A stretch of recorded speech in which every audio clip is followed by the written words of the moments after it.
Mari kita ikuti bersama lagu Indonesia Raya.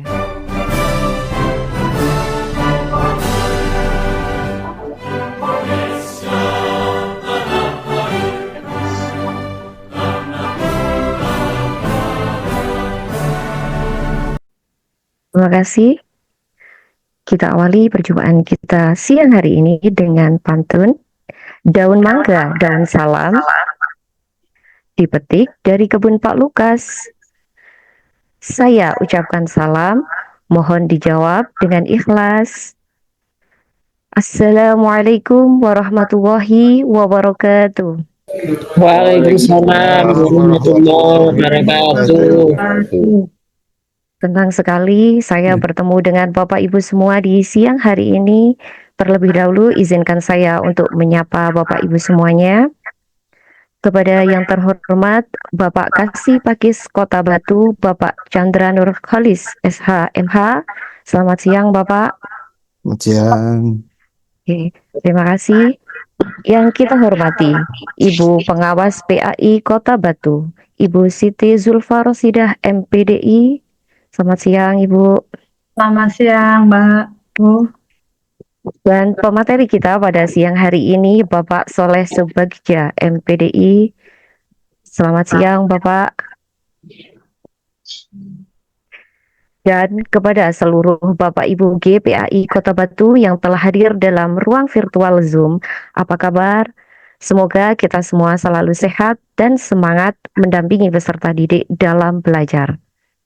Marilah kita panjatkan puji syukur kehadirat Allah Subhanahu wa Ta'ala yang telah melimpahkan rahmatnya kepada kita semua, sehingga kita bisa hadir pada siang hari ini dalam keadaan sehat walafiat. Amin ya Rabbal Alamin.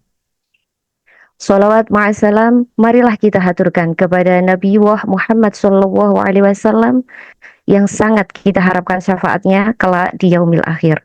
Allahumma amin. Pada hari ini, Kamis tanggal 29 Mei 2025, bersama saya, Sumratus Adiah, yang akan membersamai Bapak Ibu semua dalam acara Professional Community Learning pada episode Bedah Evaluasi Pembelajaran PAI dalam Kurikulum Merdeka, mulai pukul 13.30 hingga pukul 15 ke depan.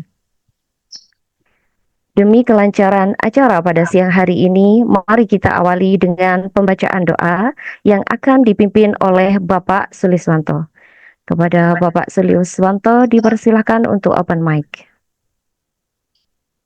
Terima kasih, Bu Zumroh. Assalamualaikum warahmatullahi wabarakatuh. Waalaikumsalam warahmatullahi wabarakatuh.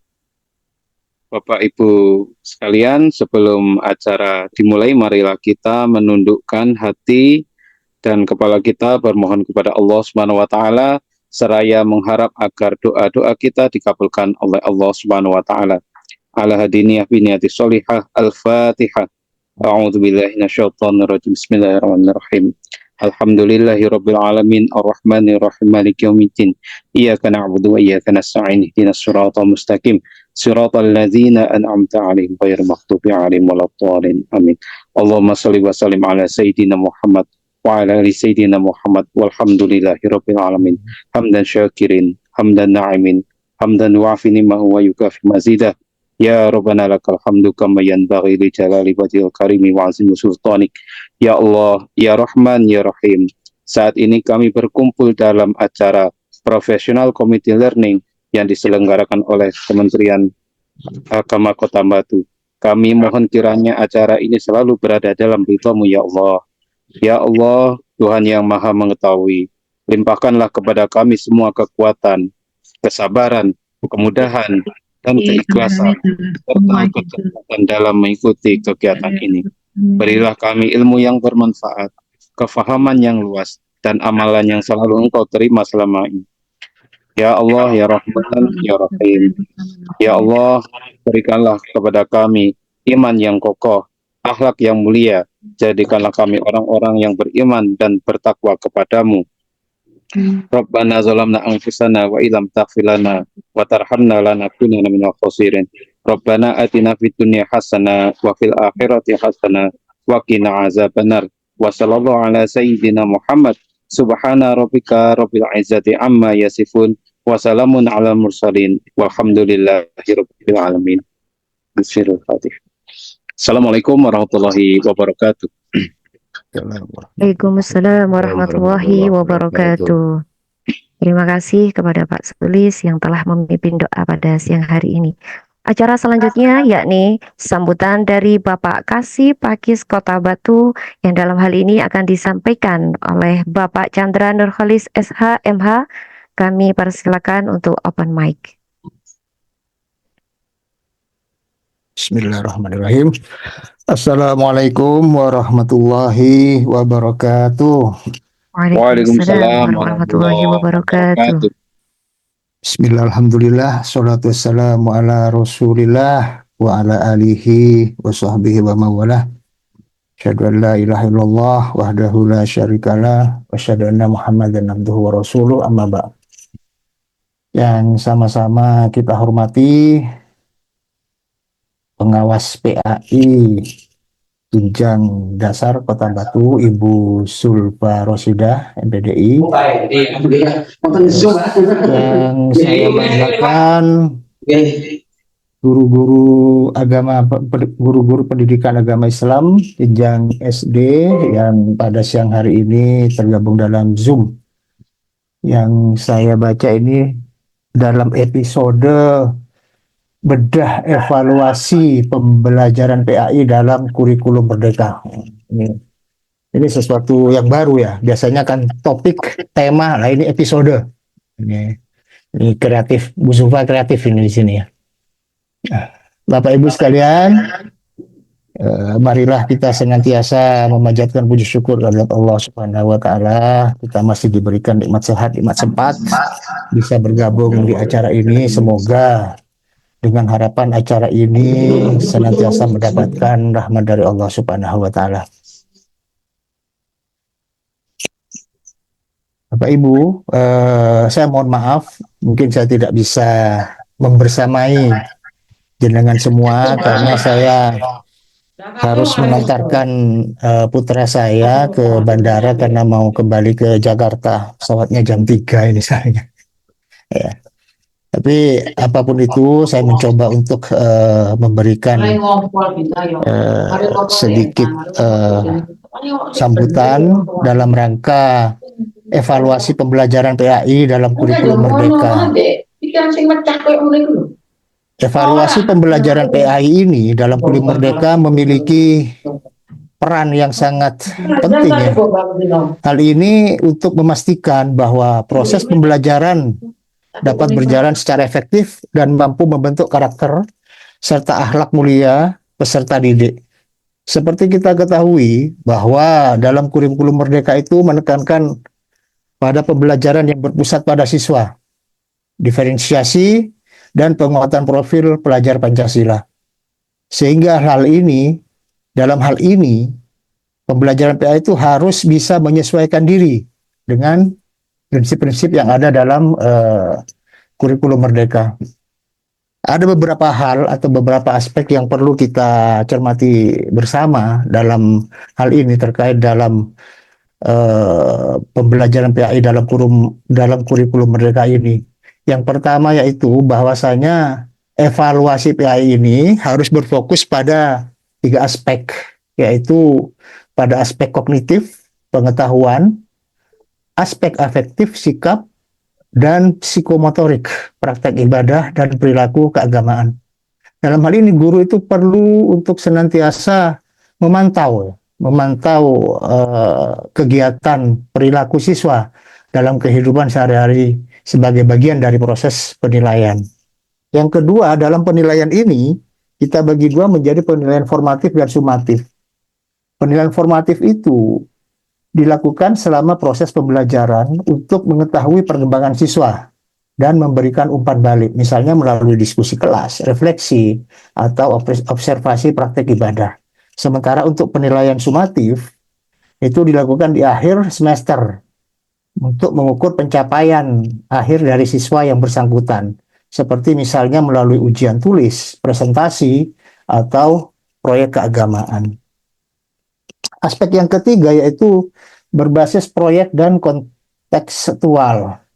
Jika pada kurikulum Merdeka itu mendorong evaluasi berbasis proyek yang relevan dengan kehidupan nyata, maka dalam pembelajaran PAI ini bisa berupa proyek yang berkaitan dengan praktik keagamaan, kegiatan sosial keagamaan, atau penulisan refleksi tentang nilai-nilai Islam yang dipraktikkan di lingkungan sekitar. Yang keempat yaitu penguatan profil pelajar Pancasila. Evaluasi PAI ini untuk mengukur sejauh mana siswa menginternalisasi nilai-nilai profil pelajar Pancasila, seperti beriman dan bertakwa kepada Tuhan Yang Maha Esa, mandiri, dan bergotong royong.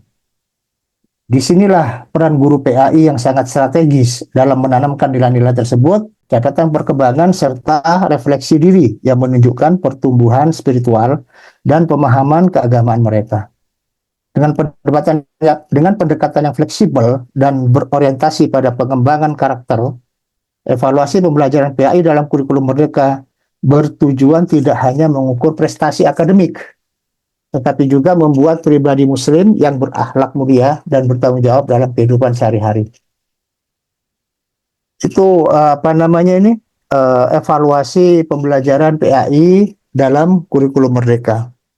Selanjutnya saya akan coba memaparkan tentang pentingnya pembuatan kisi soal dan kartu soal sebelum menyusun soal evaluasi. Tentunya dalam konteks kurikulum Merdeka. Dalam proses pembelajaran, khususnya dalam konteks kurikulum Merdeka yang menekankan pembelajaran bermakna dan berorientasi pada capaian kompetensi, pembuatan kisi-kisi soal dan kartu soal merupakan langkah penting yang strategis yang tidak boleh diabaikan. Kedua perangkat ini berfungsi sebagai panduan sistematis dalam merancang soal evaluasi agar benar-benar sesuai dengan tujuan pembelajaran. Ada beberapa hal yang perlu kita perhatikan. Setiap kegiatan yang kita lakukan itu harus punya nilai output. Ya. Dalam hal ini, saya bisa persingkat saja bahwa beberapa output yang harus dijadikan dasar bagi kita dalam pembuatan soal dan kartu soal ini adalah yang pertama, menjamin kesesuaian dengan tujuan pembelajaran. Yang kedua, meningkatkan validitas soal, mencegah tumpang tindih dan ketimpangan materi sebagai alat kontrol kualitas soal dan mempermudah proses analisis dan revisi soal, serta meningkatkan profesionalisme guru. Ini ingat, Bapak Ibu semua ya, selalu yang menjadi pembahasan itu adalah profesionalisme guru. Padahal jenengan semua sudah profesional ya, apalagi terutama yang sudah menerima tunjangan profesi. Untuk Bapak Ibu guru, insya Allah kabar terakhir untuk PPG yang 12 orang itu untuk tingkat SD SMP dari Kota Batu itu insya Allah nanti bulan Juli pelaksanaan perkuliahannya. Jadi kita bersama berdoa mudah-mudahan diberikan kelancaran dan lulus semua. Kami selalu komunikasi dengan Win Maliki dan Dinas Pendidikan Kota Batu. Terakhir kami kemarin komunikasi terakhir. Jadi dari yang saya paparkan tadi tentang pentingnya pembuatan kisi-kisi soal dan kartu soal, itu bisa saya simpulkan bahwa pembuatan kisi-kisi dan kartu soal itu bukan hanya sekedar formalitas, melainkan bagian penting dalam perencanaan evaluasi pembelajaran yang efektif dan bermutu. Dengan kedua perangkat ini, proses evaluasi menjadi lebih terstruktur, objektif, dan mampu memberikan gambaran yang akurat tentang pencapaian belajar siswa. Ini sangat penting agar evaluasi benar-benar berfungsi sebagai alat untuk memperbaiki dan meningkatkan kualitas pembelajaran. Jadi jangan hanya untuk semacam tugas dan kewajiban yang harus diselesaikan, setelah itu selesai. Tapi ini benar-benar ada manfaatnya, benar-benar terasa outputnya, terutama bagi siswa-siswi kita, gitu. Saya ingin agar GPAI Kota Batu senantiasa berperan aktif dalam hal apa saja. Tidak hanya mereka sebagai guru pendidikan agama Islam, tapi juga dalam kegiatan-kegiatan yang ada di lembaga pendidikan jenengan semua masing-masing. Gitu. Karena itu sekarang yang dituntut oleh pemerintah, dalam artian pemerintah memberikan kesejahteraan bagi kita semua dengan harapan itu ada nilai plus, itu ada nilai tambah bagi generasi yang akan datang. Harus siap menjadi guru pelopor, harus siap menjadi guru yang inovatif, harus siap menjadi guru yang senantiasa terdepan. Mungkin itu yang bisa saya sampaikan. Saya mohon maaf tidak bisa membersamai Zoom ini sampai selesai. Mudah-mudahan apa yang kita lakukan ini bisa memberikan manfaat dan dicatat oleh Allah sebagai amal kebajikan. Sekali lagi mohon maaf, terima kasih atas perhatiannya. Saya akhiri, billahi taufik wal hidayah, wabiridha wal maghfirah. Assalamualaikum warahmatullahi wabarakatuh. Waalaikumsalam warahmatullahi wabarakatuh. Terima kasih Bapak Chandra. Sebelum Bapak meninggalkan ruang virtual Zoom, kita bisa ambil foto bersama terlebih dahulu. Oke. Monggo. Saya pandu 1, 2, 3. Aduh. Bu Roy harus berdiri, Bu Roy ya. Terima kasih. Satu kali lagi. Bu, pakai biloh PAI. Biloh PAI. Monggo Bapak Ibu semuanya bisa on cam dan membentuk love seperti ini di depan dadanya. 1, 2, 3.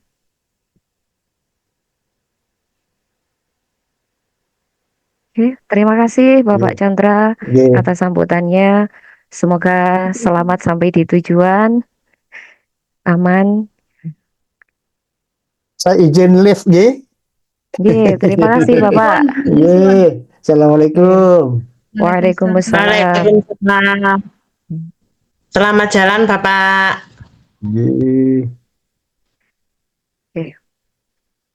Bapak Ibu yang berbahagia, pada siang hari ini saya ada pantun sebelum kita menuju ke acara selanjutnya. Bunga mawar, bunga melati, warnanya indah, sangat berseri. Tibalah kita di acara inti. Mari kita sambut narasumber yang penuh edukasi. Dan narasumber kita yang pertama adalah Ibu Pengawas PAI Kota Batu, Ibu Siti Zulfarosidah MPDI, yang akan menyampaikan materi tentang bedah evaluasi pembelajaran PAI dalam kurikulum Merdeka. Kepada Ibu Zulfa dipersilakan. Matur suwun Bu Zumroh. Saya jawab Bu Zumroh pantunnya. Terima kasih. Zoom ditemani es kelapa. Rasanya bikin tertawa. Kita di sini telah berjumpa untuk acara yang istimewa, BCL Professional Community Learning. Nah, sebelumnya saya izin untuk versi. Pantun terlihat.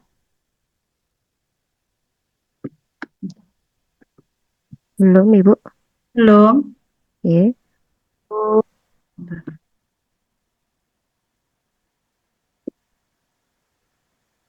Sampun. Baik. Bismillahirrahmanirrahim. Assalamualaikum warahmatullahi wabarakatuh. Warahmatullahi wabarakatuh. Hamdan wa syukranillah. Sholatan wassalaman ala rasulillah, amma ba'du. Kepada teman-teman GPAI yang saya muliakan, yang saya banggakan, serta mungkin teman-teman pengawas dari daerah yang lain yang saya hormati, puji syukur marilah bersama-sama kita panjatkan kehadirat Allah Subhanahu wa taala biqauli alhamdulillahirabbil alamin atas segala nikmat yang telah dilimpahkan kepada kita semua sehingga alhamdulillah pada siang hari ini kita bisa berkumpul bersama-sama, thalabul ilmi bersama-sama, belajar bersama-sama dalam keadaan sehat walafiat. Sanjungan salawat dan salam tak lupa pula semoga tetap tercurah limpah ke pangkuan junjungan kita Kanjeng Nabi besar Muhammad Rasulullah SAW beserta para keluarga, para sahabat, para tabiin pengikut beliau, juga kepada para pengikut sunnah-sunnah beliau. Semoga kita semua tercatat menjadi orang-orang yang tersafaati di dunia, lebih-lebih di akhirat kelak. Bapak Ibu sekalian yang saya hormati, hari ini kita berkumpul dalam satu tujuan yang sangat mulia, yaitu meningkatkan kualitas proses pembelajaran melalui perbaikan dan penyusunan soal dan penilaian. Mohon maaf, mungkin sedikit di sini akan saya sampaikan bahwa rencananya kegiatan ini kemarin akan kita adakan setelah Idul Fitri, tetapi karena ada beberapa hal yang membersamai kegiatan kantor, ada penilaian ZI, kemudian ada PKP, kemudian ada rapat-rapat persiapan pemberangkatan jamaah haji, sehingga waktunya mepet hingga saat ini. Kemarin sebetulnya akan kita adakan hari Rabu, tetapi saya ingin di PPL yang sebelumnya kita adakan hari Rabu dan ternyata itu berbarengan dengan ngopai, dan akhirnya kegiatan itu kami geser di hari Kamis. Ngapunten, sebetulnya akan kami geser di hari Senin, tetapi Senin itu tanggal 2, dan tanggal 2 itu penjenengan sudah melakukan evaluasi. Jadi eman-eman kalau kegiatan hari ini menjadi kegiatan yang mubadir karena pelaksanaannya sudah jalan, tetapi materinya atau kegiatannya masih baru dilaksanakan. Untuk itu, siang hari ini kita berkumpul, kami memilih hari ini karena insya Allah hari ini adalah hari yang istimewa. Karena Allah memiliki 10 malam terakhir yang istimewa, yaitu 10 malam terakhir di bulan Ramadan, dan hari ini adalah 10 hari siang yang istimewa, yaitu 10 hari awal di bulan Dzulhijjah. Mudah-mudahan di siang hari yang istimewa ini bisa membawa keberkahan untuk kita semua. Amin amin ya robbal alamin. Bapak Ibu sekalian yang saya hormati, seperti yang telah disampaikan oleh Ibu MC tadi, bahwa materi yang akan saya bawa adalah mengenai bedah evaluasi pembelajaran PAI dalam kurikulum Merdeka. Artinya materi yang akan saya bawakan adalah konsepnya atau pijakan yang kita bawa sebelum kita melaksanakan evaluasi. Nanti prakteknya, pelaksanaannya atau pembuatannya, kisi-kisi dan kartu soalnya akan dipandu langsung oleh Bapak Soleh Subagya sebagai pemateri kedua. Bapak Ibu sekalian, fokus kita pada siang hari ini adalah memahami dan mengimplementasikan evaluasi yang efektif sehingga kualitas pembelajaran bisa meningkat dengan dasar undang-undang dan Permendikbudristek. Adapun 3 dasar pijakan kita, yang pertama adalah seperti biasa, langkah kita di kelas itu harus kita dasarkan dengan undang-undang Undang-Undang Sisdiknas, Undang-Undang Nomor 20 Tahun 2003 tentang Sistem Pendidikan Nasional yang mengatur Standar Nasional Pendidikan. Kemudian yang kedua adalah PP nomor 57 tahun 2021 yang menjabarkan tentang standar pendidikan nasional secara lebih rinci. Dan yang paling kita tengok di hari ini yaitu Permendikbudristek nomor 21 tahun 2022 yang menjadi pedoman khusus evaluasi dalam kurikulum. Untuk rinciannya satu persatu di sini mengenai Undang-Undang Sisdiknas pasal 57 sampai nomor 59, di situ fungsi dari evaluasi sendiri adalah sebagai pengukur. Artinya evaluasi dilakukan untuk memastikan mutu pendidikan kita terjaga. Jadi evaluasi wajib dilaksanakan karena setelah kita evaluasi tentunya kita akan mendapatkan nilai dan dari situ kita bisa melihat mutu pendidikan yang telah kita selenggarakan di kelas-kelas kita. Kemudian yang kedua yaitu cakupan mengenai cakupan evaluasi. Ini meliputi peserta didik, programnya, dan penyelenggaraan pendidikan. Sesuai dengan apa yang termaktub di Permendikbudristek bahwa yang dievaluasi dalam pendidikan itu tidak hanya mutu, tapi ada 3 komponen yang wajib dievaluasi sebagai upaya untuk pengendalian mutu pendidikan sama peserta didik yang wajib dievaluasi programnya dan yang itu adalah penyelenggara pendidikan dalam hal ini itu juga perlu mendapatkan evaluasi untuk meningkatkan kualitas dari pembelajaran di kelasnya. Dan yang ketiga untuk peningkatan mutu evaluasi menjadi dasar perbaikan dan peningkatan mutu pendidikan. Sedangkan ketika kita lihat di tahun 2022 tentang tujuan evaluasi adalah yang pertama adalah untuk memantau kemajuan, kemudian untuk memastikan keselarasan dan untuk memberikan umpan balik dan menentukan.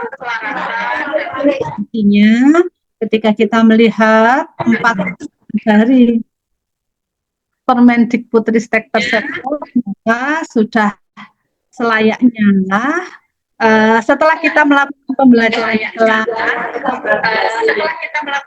wajib beberapa keberhasilan pembelajaran yang kita selenggarakan di kelas kita.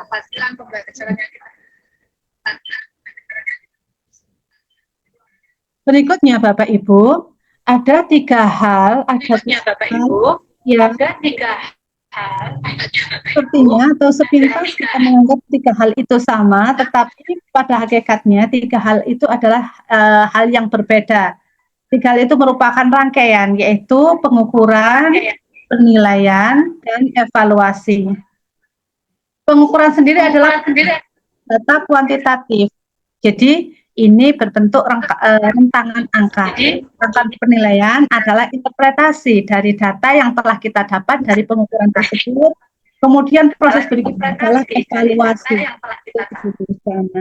Ini bisa digambarkan seperti ini. Kemudian ketika penjenengan membuat soal untuk anak-anak di kelas, kemudian soal itu jenengan bagikan ke siswa. Setelah dibagikan, maka jenengan memperoleh nilai dari siswa. Ada yang dapat 60, 65, 70, 80. Nah, ketika penjenengan mendapatkan angka-angka dari hasil anak-anak mengerjakan soal yang penjenengan buat, itu namanya proses pengukuran. Nah, dari proses pengukuran tersebut, maka akan berlanjut ke proses berikutnya, yaitu proses penilaian. Dari yang angka, kemudian dibuat rentangan. Misalnya tadi ada yang mendapatkan nilai 60, berarti penjenengan buat rentangan. 60 sampai 70 berarti masuk di kategori kurang. Kemudian 70 sampai 80 masuk di kategori cukup. Misalnya 80 sampai 90 masuk di kategori baik. 90 sampai 100 masuk di kategori sangat baik. Nah, memberikan rentangan nilai dari nilai yang jenengan dapatkan sebelumnya itu disebut penilaian.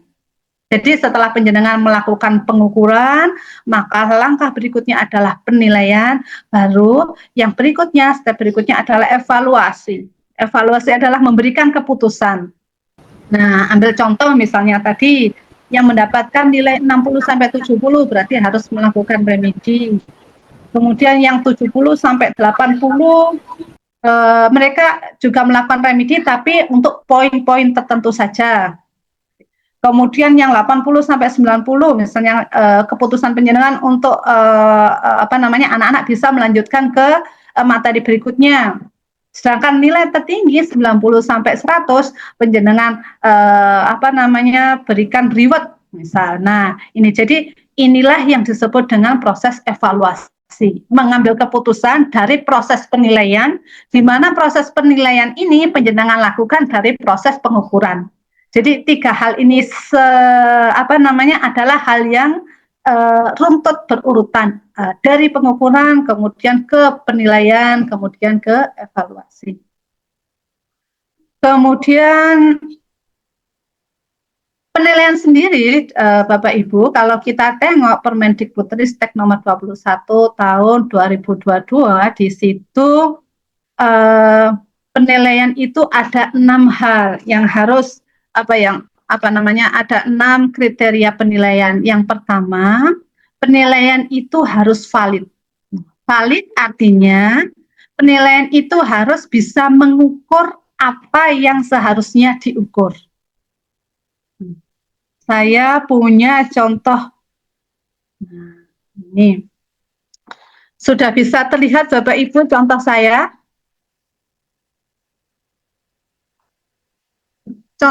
Contoh penilaian saya sudah muncul di layar Bapak Ibu? Belum Ibu, masih PPT yang muncul. Masih? Oh, masih PPT-nya.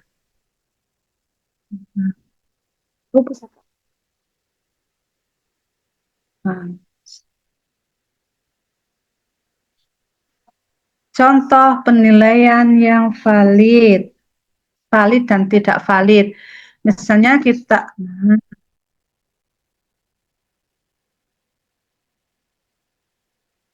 sampun Bu?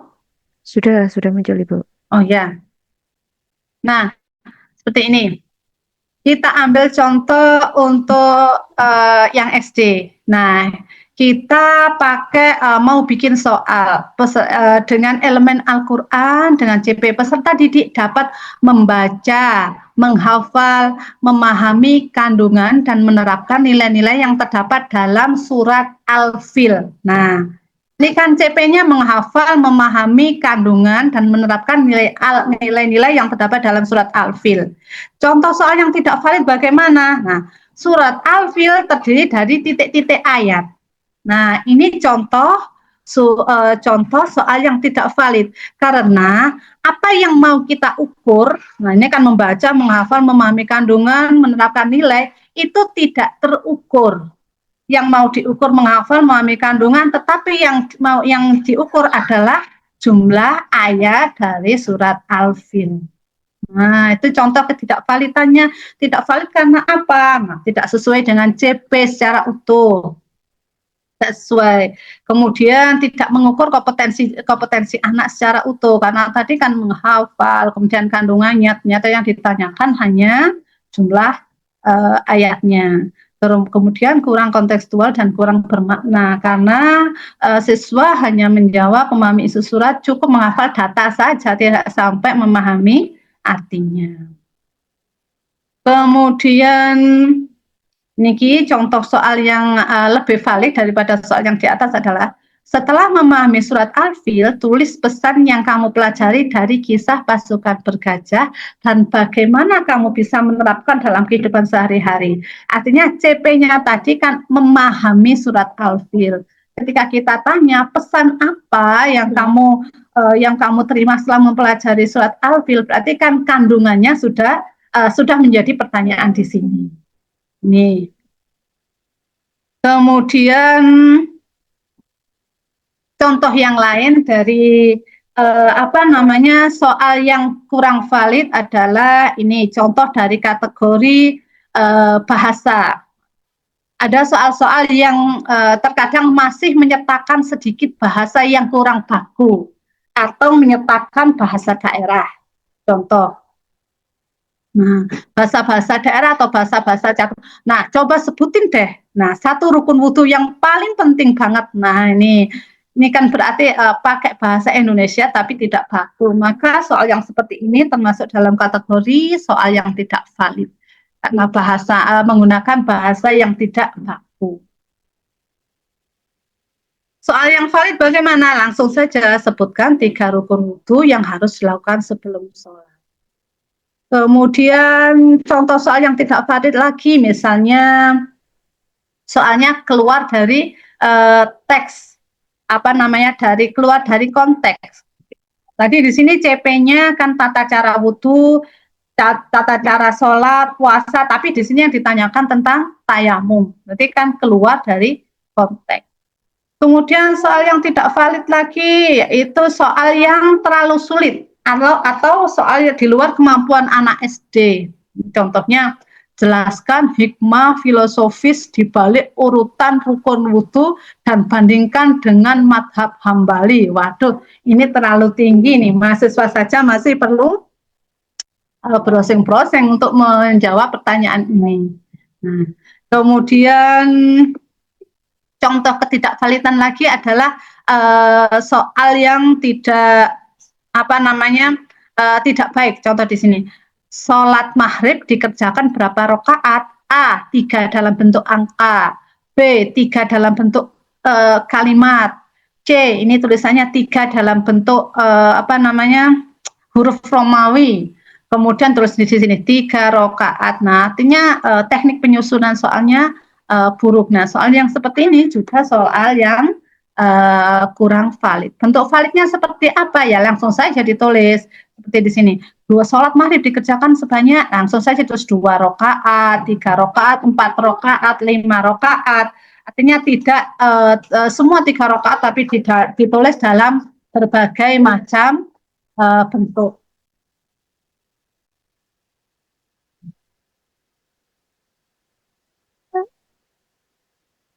Kemudian termasuk juga dalam kategori soal yang tidak valid adalah soal yang terlalu mudah. Nah, soal yang tidak mengukur kompetensi siswa. Nah, wudhu dilakukan sebelum sholat. Benar apa salah? Waduh, ini tidak usah mikir ya, sudah langsung saja. Semua mungkin anak-anak benar menjawab jawabannya benar. Nah, ini soal yang terlalu mudah juga diharapkan tidak muncul di soal evaluasi kita. Harus ada sedikit banyak ada ada daya kecoh sehingga merangsang mereka untuk berpikir. Seperti itu. Itu untuk kakak yang SD. Sedangkan contoh untuk adik yang TK di sini kita ambil contoh adik TK. Anak dapat mengenal dan menirukan gerakan sholat serta memahami pentingnya bersuci sebelum sholat. Itu CP-nya. Contoh soal yang tidak valid. Nah, ini valid dalam contoh soal yang tidak valid. Bahasanya tidak sesuai dengan usia. Yang pertama karena bahasanya tidak sesuai dengan usia. Nih, sebutkan dan jelaskan 5 rukun sahnya wudhu menurut syariat Islam. Nah, kalimatnya terlalu sulit dipahami untuk anak-anak adik-adik jenjang TK. Bagaimana soal yang valid perbaikannya? Nah, kita ambil contoh. Yuk, tunjukkan tanganmu kalau kamu tahu sebelum sholat kita harus apa. Dengan terlebih dahulu kita sediakan kartu kecil atau kartu-kartu atau poster-poster di mana di situ ada beragam gambar sehingga kita arahkan anak-anak untuk memilih gambar ke arah wudhu. Kemudian soal tidak valid lagi untuk adik TK ini karena keluar dari perkembangan kognitif anak. Misalnya, tulislah urutan gerakan sholat lengkap dengan bacaan dalam bahasa Arab. Nah, itu terlalu tinggi. Anak TK belum sampai ke situ. Validnya bagaimana? Seperti tadi, kita membawa gambar atau kita membawa boneka. Ayo tirukan gerakan sholat. Nah, kita peragakan bonekanya sedang ruku atau bonekanya sedang sujud. Kemudian anak-anak menebak boneka itu sedang melakukan apa. Kemudian ketidakvalidan di sini juga materi di luar tema seperti yang saya sebutkan tadi di awal, keluar dari CP-nya, keluar dari apa yang mau diukur, niat yang diukur beda. Kemudian soal menjebak di sini juga termasuk soal yang tidak valid. Manakah yang bukan gerakan wudhu? A. Cuci muka, B. Gosok gigi, C. Cuci tangan, D. Basuh kaki. Nah, kenapa anak TK belum bisa diberi pertanyaan yang seperti ini? Karena anak TK itu masih belum bisa atau belum bisa menerima apa namanya, pertanyaan-pertanyaan yang ada kata-kata bukan. Mana yang bukan gerakan wudhu? Mana yang bukan gerakan sholat? Nah, anak-anak masih menganalisis soal, masih belum terbiasa menganalisis soal-soal yang ada kalimat negatifnya. Bukan, belum, itu tidak bisa. Sebaiknya kita hindari. Bagaimana bentuk soalnya yang valid? Ya, langsung saja tunjukkan gambar anak-anak wudhu, kemudian apa yang mereka bisa apa namanya bisa tunjukkan dari gerakan wudhu. Nah, kemudian soal tidak valid lagi, bacalah doa sesudah wudhu beserta artinya. Untuk anak-anak yang TKB insya Allah sampun, tapi untuk adik-adik yang TKA, nah soal ini termasuk soal yang tidak valid karena soal yang sangat memberatkan anak-anak. Ini mengenai contoh soal valid dan soal tidak valid. Berikutnya,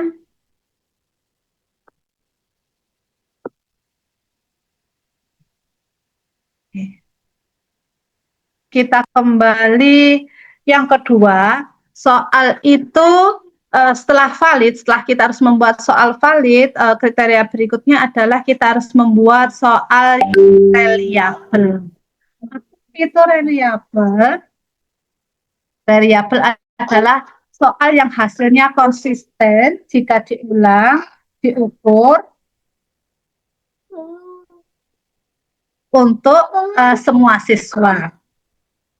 Ada beberapa contoh soal yang reliable.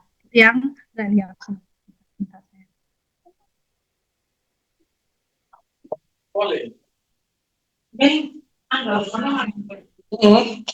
Berapa kali piroan, Mbak? 2000 sampai 2000. Atau ini wangi ini, Bro. Wangi. Tapi kayak kurang tuh tanya. Iya, langsung. Karena kolesterol ini. Nah, oke. Contoh soal yang reliable dan contoh soal yang tidak reliable. Ini untuk adik TK dulu nih. Untuk adik TK ini, kapan kamu terakhir wudhu? Ceritakan ya. Nah, ini masalahnya apa? Ini tidak soalnya tidak reliable karena apa? Suka-suka siswa menjawab. Jawaban tergantung ingatan mereka, tergantung dia mau jawab apa. Jadi soal-soal yang semacam ini sebaiknya dihindari. Kemudian bagaimana perbaikannya? Berarti, nah langsung disebutkan saja apa yang kamu lakukan sebelum sholat. Nah, pilih gambar berikut. Dengan telah menyediakan kartu-kartu kartu-kartu yang bergambar wudhu, bergambar makan, bergambar anak sedang main, bergambar anak sedang tidur. Nah, untuk apa ya? Untuk apa ya? Untuk mengetahui jawaban dari anak. Kemudian contoh yang kedua, ini contoh yang tidak reliable juga. Coba kamu tirukan gerakan sholat yang paling kamu sukai. Nah, ini jawabannya beragam. Artinya reliable itu soal yang ketika diberikan si A jawabannya berbeda, ketika diberikan ke si B jawaban berbeda, ketika diberikan ke si C jawabannya berbeda. Kita harus hindari soal-soal yang tidak reliable. Bagaimana seharusnya dari soal yang tadi? Nah, kita rubah. Ayo tirukan gerakan takbiratul ihram bersama teman-teman. Nah, kemudian contoh lain soal yang tidak reliable. Menurutmu wudhu itu penting atau tidak? Nah, itu juga jawabannya relatif ya. Soal yang lain, ayo hafalkan semua gerakan sholat dan bacaannya secara lengkap. Tidak reliable juga. Kemudian soal berikutnya, apa yang kamu lakukan kalau tanganmu kotor? Itu juga tidak reliable. Karena apa? Anak-anak jawabannya juga bervariatif. Ada yang ngambil tisu basah, ada yang cuci tangan di wastafel, ada yang dilapkan di rok. Nah, pertanyaan-pertanyaan yang seperti ini sebaiknya kita hindari. Kemudian, untuk kakak yang SD, nah ini contoh pertanyaan yang reliable dan tidak reliable. Ada sponsornya sedikit, ada suara.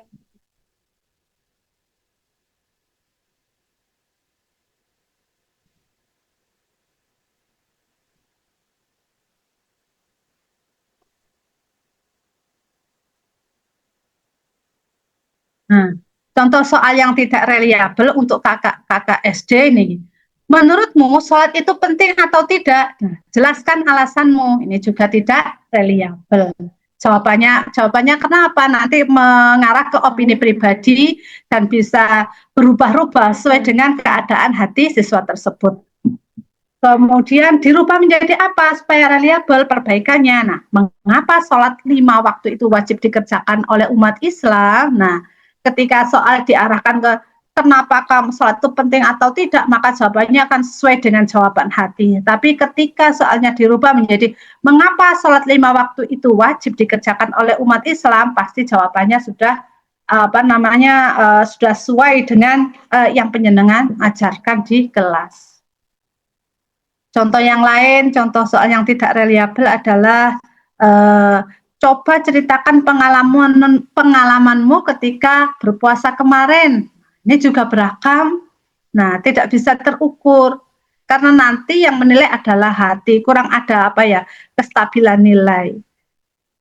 Kemudian contoh yang lain, tuliskan urutan gerakan sholat dari awal sampai akhir sesuai dengan kebiasaanmu. Nah, sesuai dengan kebiasaanmu. Ya, kalau anak-anak yang sudah terbiasa sholat, artinya kebiasaan setiap siswa itu berbeda, bisa saja terjadi atau terbalik-balik. Jadi soal yang reliabel seperti apa? Nah, urutan gerakan sholat yang benar adalah, atau urutan gerakan sholat sesuai dengan rukun sholat adalah, artinya jawabannya bisa distandarisasi sesuai dengan rukun-rukun sholat.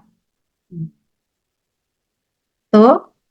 Kemudian ini juga tidak reliabel, tapi ini jarang muncul. Tapi ini juga saya munculkan, apa warna mukena atau baju koko yang kamu pakai saat sholat? Wah, ini juga jawabannya juga banyak sekali. Itu soal harus reliabel. Berikutnya masih menurut Permendikbudristek, setelah reliabel, kemudian soal harus valid, kemudian soal juga harus relevan. Oleh urusan. Relevan. Nah, kita ambil contoh. Soal relevan dan soal tidak relevan.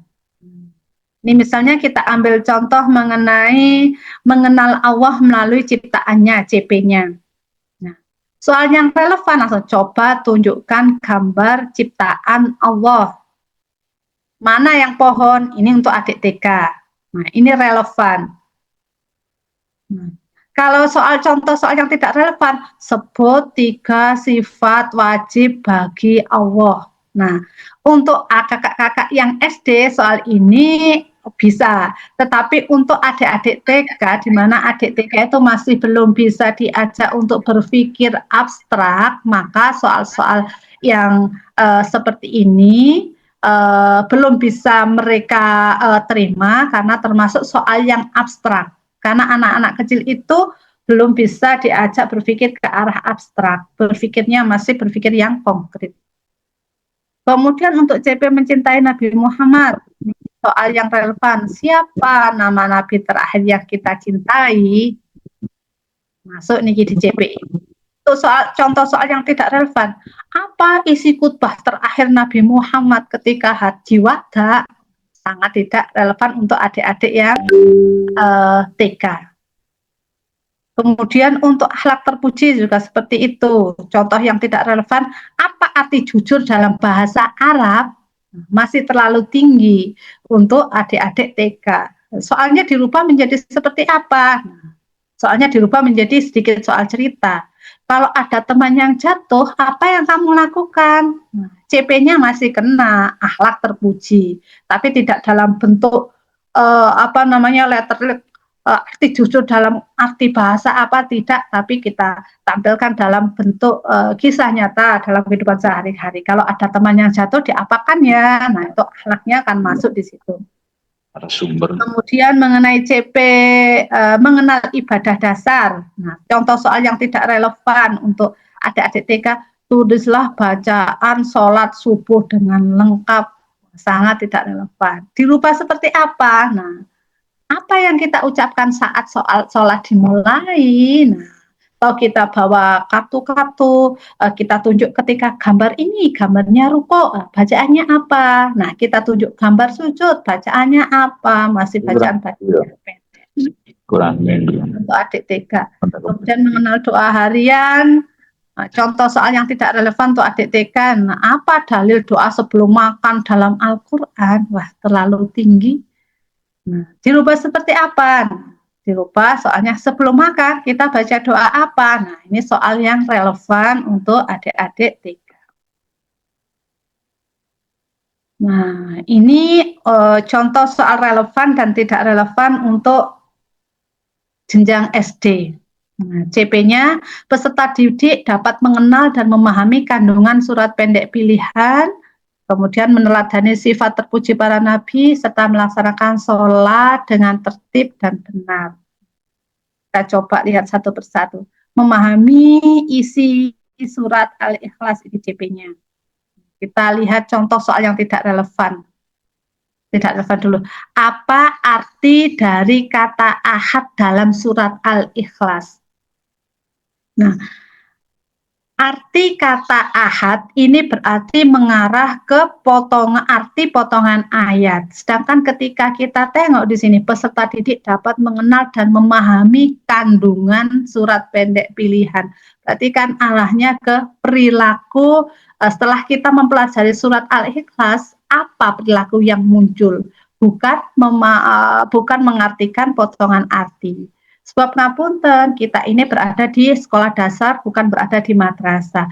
Kalau kita berada di madrasah atau MI, arti potongan ayat tidak apa-apa, keluar di soal evaluasi mereka, karena mereka ada pelajaran bahasa Arab. Sedangkan kita hanya cukup memahami kandungan saja tanpa harus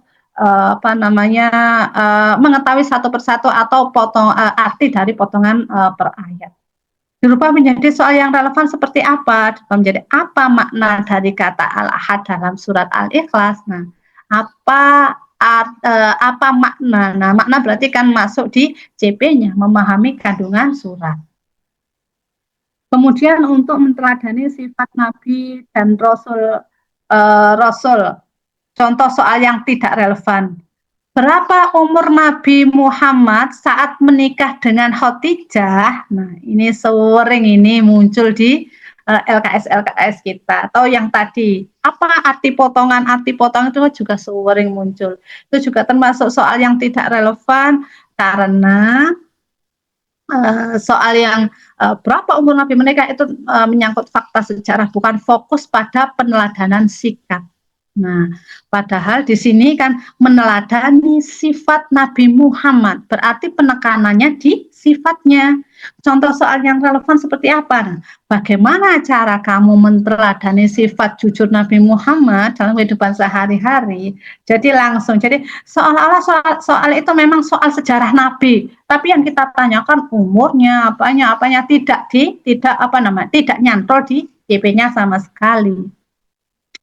Kemudian, contoh berikutnya, dengan CP melaksanakan sholat dengan tertib. Melaksanakan sholat dengan tertib ya CP-nya. Soal yang muncul apa? Soal yang tidak relevan. Apa nama sholat sunnah yang dikerjakan setiap bulan Ramadan? Nah, padahal CP-nya kan sholat dengan tertib. Yang ditanyakan, sholat sunnah pada bulan Ramadan. Nah, kenapa kok dikatakan tidak relevan? Karena soal ini tidak sesuai dengan materi yang tentang ketertiban sholat tadi. Materi tentang sholat sunnah kan ada sendiri. Bagaimana soal ini dirubah menjadi soal yang relevan? Jadi urutkan gerakan sholat dari takbiratul ihram hingga salam dengan benar. Ini kan masuk di CP-nya, mengurutkan dengan tertib. Nah, seperti itu. Nah, ini contoh berikutnya, tulislah dengan CP memahami tata cara bersuci, tulislah tata cara setelah bersuci. Kan CP-nya pas bersuci, bukan setelah bersuci. Dirubah menjadi apa? Kenapa kita harus bersuci sebelum sholat? Itu contoh soal yang relevan dan soal yang tidak relevan.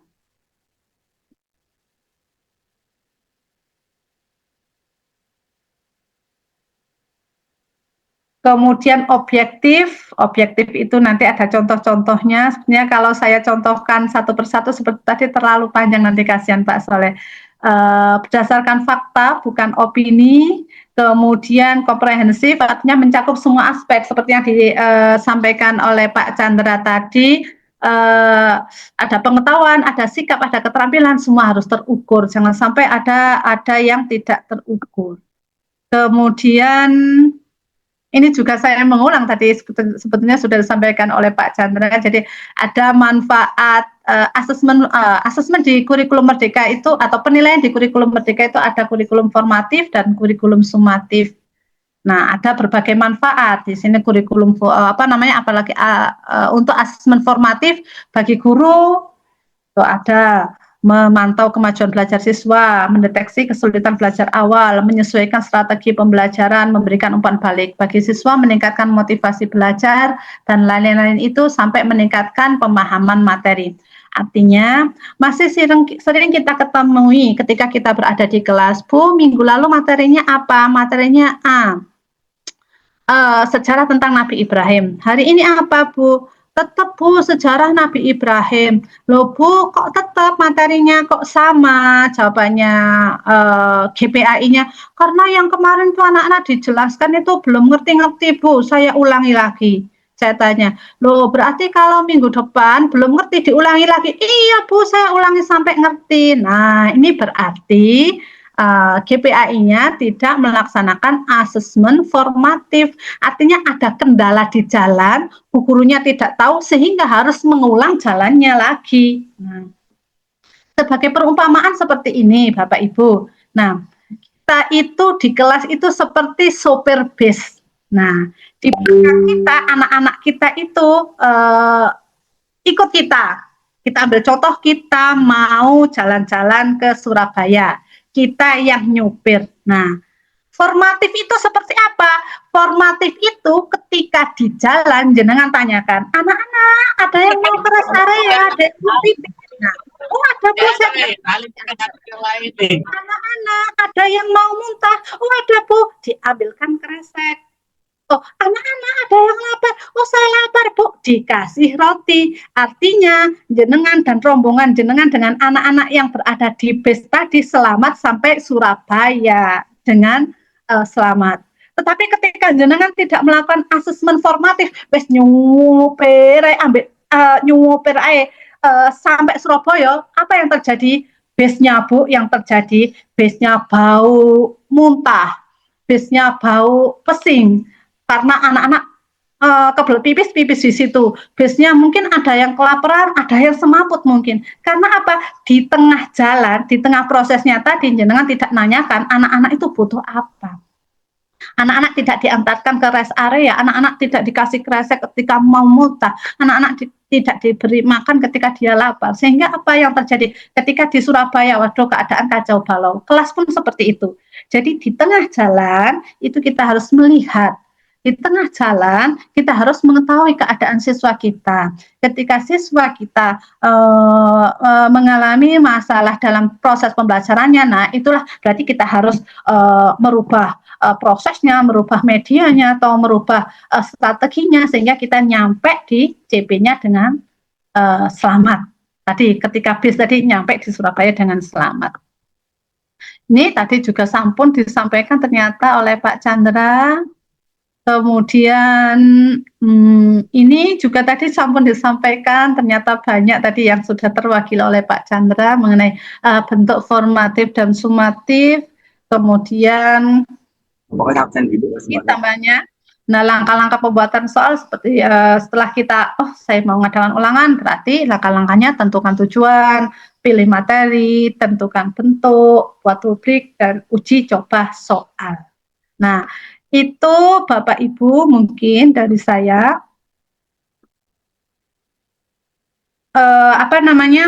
untuk prakteknya nanti insya Allah akan dibimbing, akan dipandu langsung oleh Bapak Soleh Subagya. Jadi itu hal-hal yang harus diperhatikan ketika penjenengan menulis soal. kok tanggal 2 sudah ujian, nah ujiannya kok belum digandakan, misalnya dalam bentuk kuis atau dalam bentuk apa, mungkin nanti bisa diinceng-inceng lagi, waduh soalku mang wis reliable apa enggak, wis valid apa enggak, atau soal saya sudah sesuai dengan kriteria Permendikbudristeknya atau enggak, boleh diinceng-inceng lagi, sehingga apa yang akan kita ukur itu betul-betul terukur, sehingga kita akan mendapatkan nilai dan kualitas siswa yang baik dalam hal pembelajaran PAI. Mungkin itu dulu dari saya. Terima kasih atas perhatiannya. Saya akhiri. Assalamualaikum warahmatullahi wabarakatuh. Waalaikumsalam warahmatullahi wabarakatuh. Terima kasih Ibu atas paparan materinya. Untuk Bapak Ibu yang akan bertanya, nanti kita sediakan waktu untuk sesi diskusi dan tanya jawab setelah penyampaian materi dari narasumber kita yang kedua. Untuk saat ini, pertanyaan bisa di-save terlebih dahulu agar tidak lupa atau bisa di-spam di kolom chat. Selanjutnya, kita menuju ke narasumber kita yang kedua, yakni Bapak Soleh Subagja MPDI, yang akan menyampaikan materi merangkai soal melalui pembuatan kisi-kisi dan kartu soal. Kepada Bapak Soleh, disilakan. Bismillahirrahmanirrahim. Assalamualaikum warahmatullahi wabarakatuh. Waalaikumsalam warahmatullahi wabarakatuh. Bapak Ibu, suara saya kedengaran jelas? Oke Pak, jelas. Baik. Karena tadi Bu Zumroh sama Bu Zulfa mengawali dengan pantun, izinkan saya juga jadi ikut-ikutan berpantun dulu ini. Monggo, monggo. Ubur-ubur berenang ke kali, meriah Cakep. rasa hati, lihat gaya kepak bulu renangnya. Hari Cakep. libur di siang hari ini, alhamdulillah bisa menemani Bapak Ibu GPAI semuanya. Amin. Alhamdulillah. Keren-keren. Bapak Ibu, barangkali nanti kita akan sedikit sharing saja. Saya sedikit berbagi dari sedikit ilmu yang dadakan saya cari-cari terkait dengan teori, dan saya yakin kalau produknya Bapak Ibu itu sudah punya. Jadi seperti kisi-kisi kartu soal, saya yakin semuanya sudah lengkap di file laptopnya masing-masing. Ya begitu ya Pak, saya yakin sudah lengkap semuanya. Hanya biar eh, barangkali kita sedikit membedah saja dari produk yang sudah Bapak Ibu miliki. Ini berkenaan dengan secara teorinya. Insya Allah izinkan saya untuk sedikit berbagi terkait dengan teorinya terlaksanakan secara daring ya. Nanti untuk prakteknya barangkali bisa mandiri atau bisa Bapak Ibu yang sudah dimiliki seperti tadi disampaikan oleh Ibu pengawas kita, kalau sekiranya ada yang kurang relevan dan masih kurang-kurang yang lainnya begitu, barangkali bisa dilengkapi semuanya. Saya izin untuk share.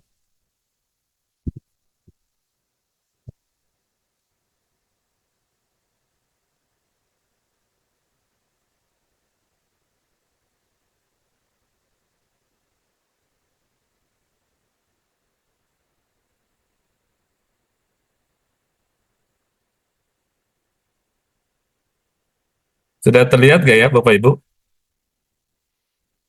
Sudah Bapak, sudah. Nah, baik ya. Pertama terkait dengan evaluasi, saya tidak akan lama-lama ini. Karena secara teori gak baik kalau ceramah lama-lama itu. Cukup maksimal setengah jam, itu maksimal lah. Apalagi ini lagi hari libur ya, banyak yang sedang liburan juga ternyata. Sedang dalam perjalanan, seperti Gus Khairul ini lagi dalam perjalanan juga. Saya kira ini lagi enak-enaknya liburan, tiba-tiba begini ya. Ya mudah-mudahan walaupun sebentar nanti ada hal yang barangkali bisa bermanfaat. Karena tadi sudah disampaikan, kita berada di 10 hari yang pertama di bulan Zulhijjah ini, maka amal soleh yang kita laksanakan dalam kesempatan 10 hari ini itu pahalanya luar biasa menurut Allah Subhanahu wa Ta'ala. Maka mudah-mudahan kita kumpul seperti ini sebentar, tapi juga bisa menjadi amal soleh buat kita semuanya. Tambah lagi kalau misalkan ada yang puasa dan lain sebagainya, silahkan. Itu adalah amal soleh kita semua. Bapak Ibu, pertama terkait dengan evaluasi dan peran kisi-kisi. Tadi sudah banyak sebenarnya disampaikan ya. Saya mungkin hanya sekedar menguatkan saja dari aspek teori terlebih dahulu. Karena lagi-lagi produknya saya yakin Bapak Ibu sudah punya. Maka kalau diminta pun sudah siap semuanya. Kalau diminta kisi-kisinya. Nah, sekarang yang kita pahami itu adalah bagaimana kita membedah produk yang sudah Bapak Ibu miliki. Jadi kalau ibarat makanan itu, Bapak Ibu sudah punya makanan jadi, nanti kita akan bedah ini makanan ini apa saja isinya begitu, biar kita tahu. Nah, pertama, terkait dengan evaluasi sendiri, ini merupakan bagian integral dari proses pembelajaran untuk mengukur pencapaian kompetensi peserta didik. Nah, itu adalah evaluasi. Semua guru pasti melakukan evaluasi. Terkait dengan penilaian, saya kira kita semua tahu bagaimana kondisi di sekolah ya, terkait memberikan nilai. Dan kami meyakini Bapak Ibu GPI ini banyak-banyak bersedekah memberikan nilai. Nah, apalagi ini 10 hari pertama, kemudian juga pas kebetulan kita dengan mengisi rapot, nah ini kesempatan kita berbagi nilai ya. Dengan anak-anak kita gitu, bersedekah nilai, karena mau tidak mau sebaik apapun itu soal yang kita buat sesuai sudah reliable, validitasnya juga bisa dipertanggungjawabkan, tapi kembali bagaimanapun pula kemampuan peserta didik kita itu sangat berbeda satu sama lain, dan kita tentunya tidak tidak kaku juga ketika memberikan penilaian terhadap peserta didik kita.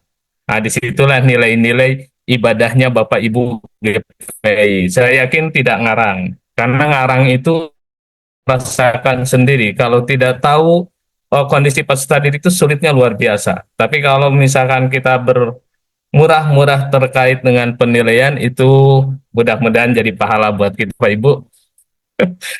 Kemudian yang kedua terkait dengan kenapa kok tadi dikatakan ada perlu kisi-kisi, karena memang peran kisi-kisi itu sebagai panduan sistematis yang memastikan tadi dikatakan ujian itu valid, relevan, mencakup seluruh materi serta indikator pencapaian kompetensi. Jadi capaian kompetensi di CP di kurikulum Merdeka, kemudian di kurikulum 2013 barangkali kompetensi inti karena masih ada yang pakai kurikulum 2013 juga. Kemudian nanti tujuan pembelajaran di kurikulum Merdeka, kompetensi dasar di kurikulum 2013.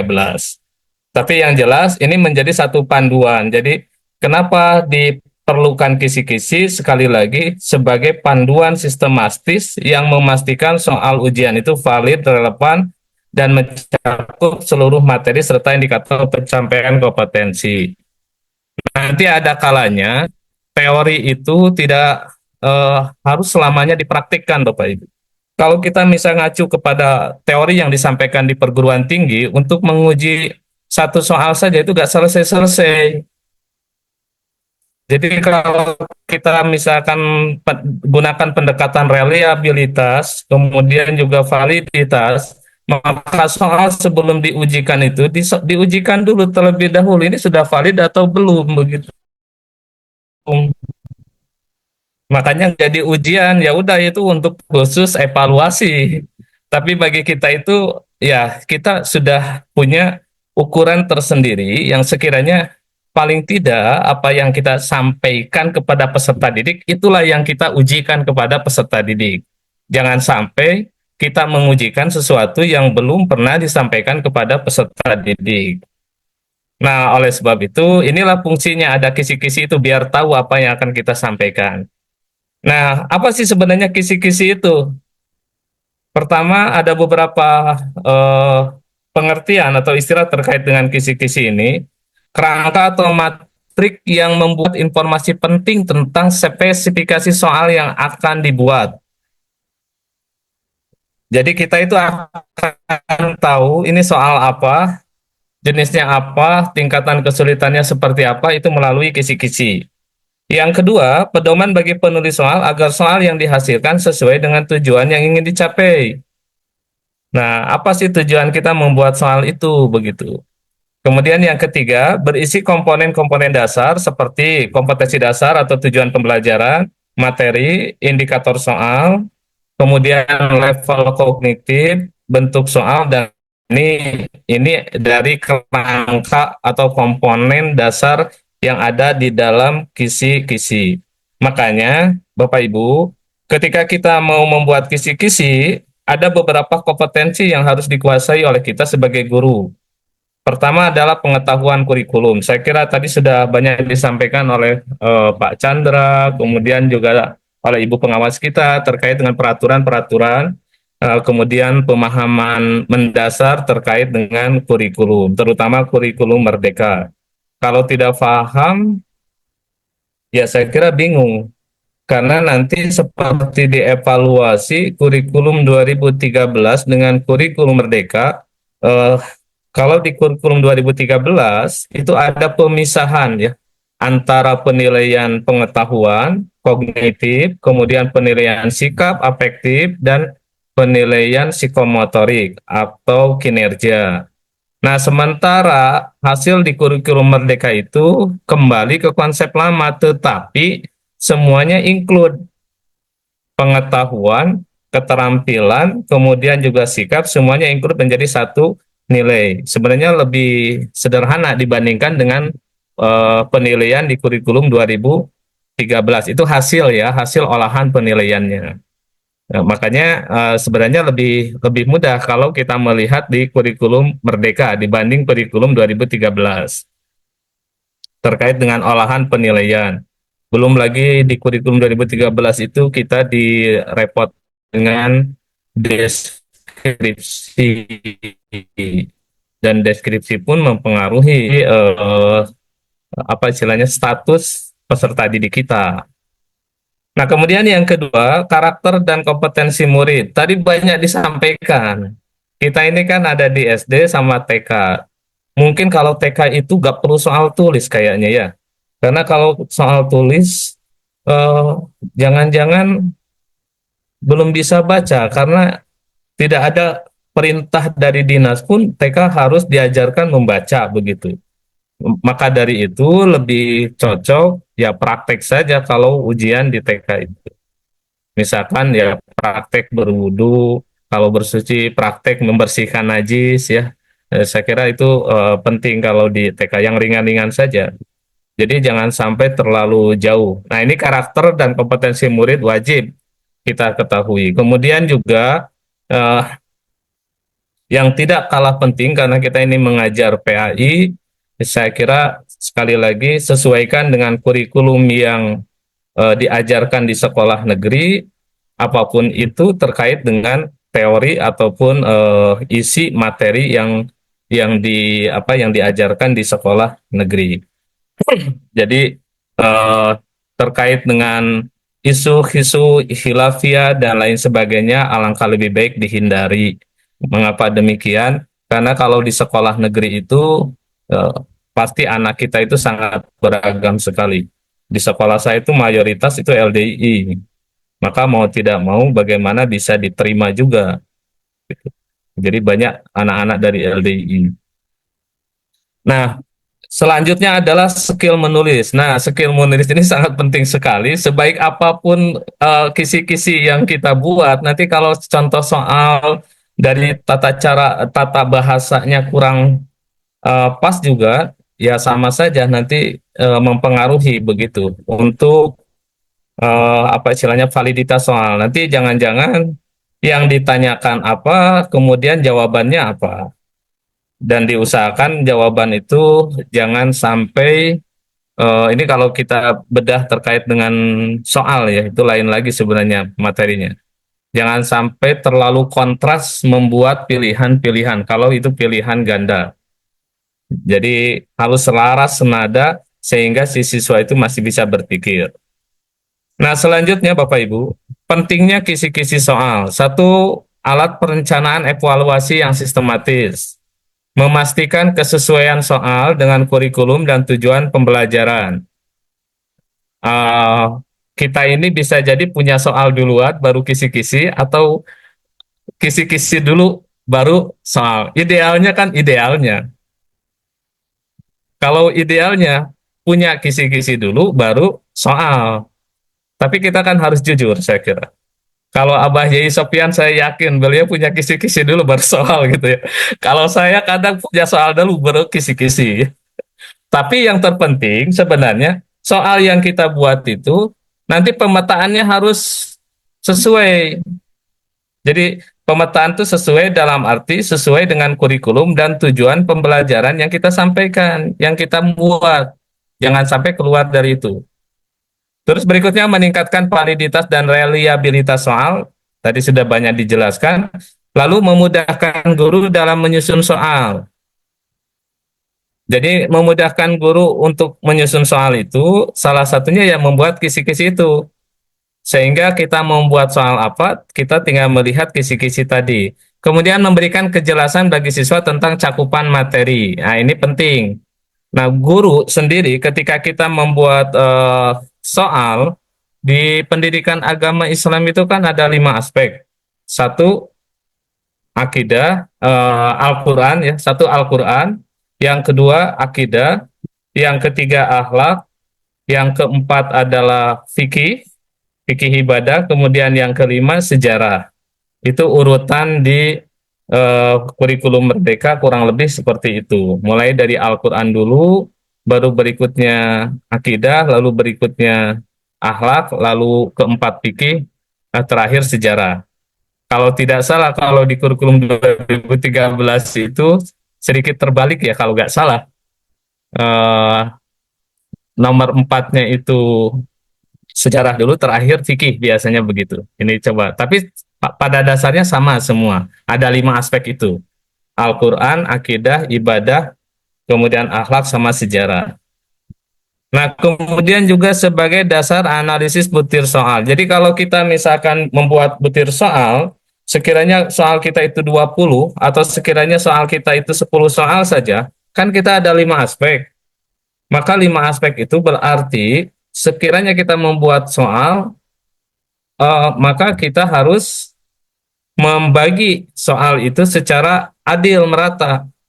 Al-Qur'annya 2, akidahnya 2, kemudian akhlaknya 2, fikihnya 2, dan seterusnya begitu.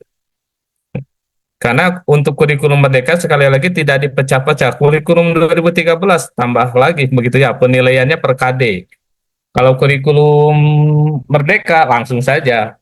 Nah, makanya untuk menjaga konsistensi penilaian 2000 di kurikulum 2013 dengan kurikulum Merdeka, keberadaan analisis butir soal ini penting biar kita paham. Jadi kalau misalkan soal pilihan ganda 10, soal uraiannya 5, ini misalkan ya, berarti semuanya dipetakan.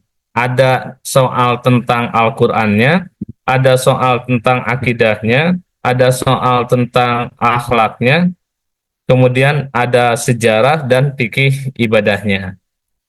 Lalu berikutnya, prinsip penyusunan kisi-kisi soal. Pertama, ini siang-siang ya disajikan bahasa begini.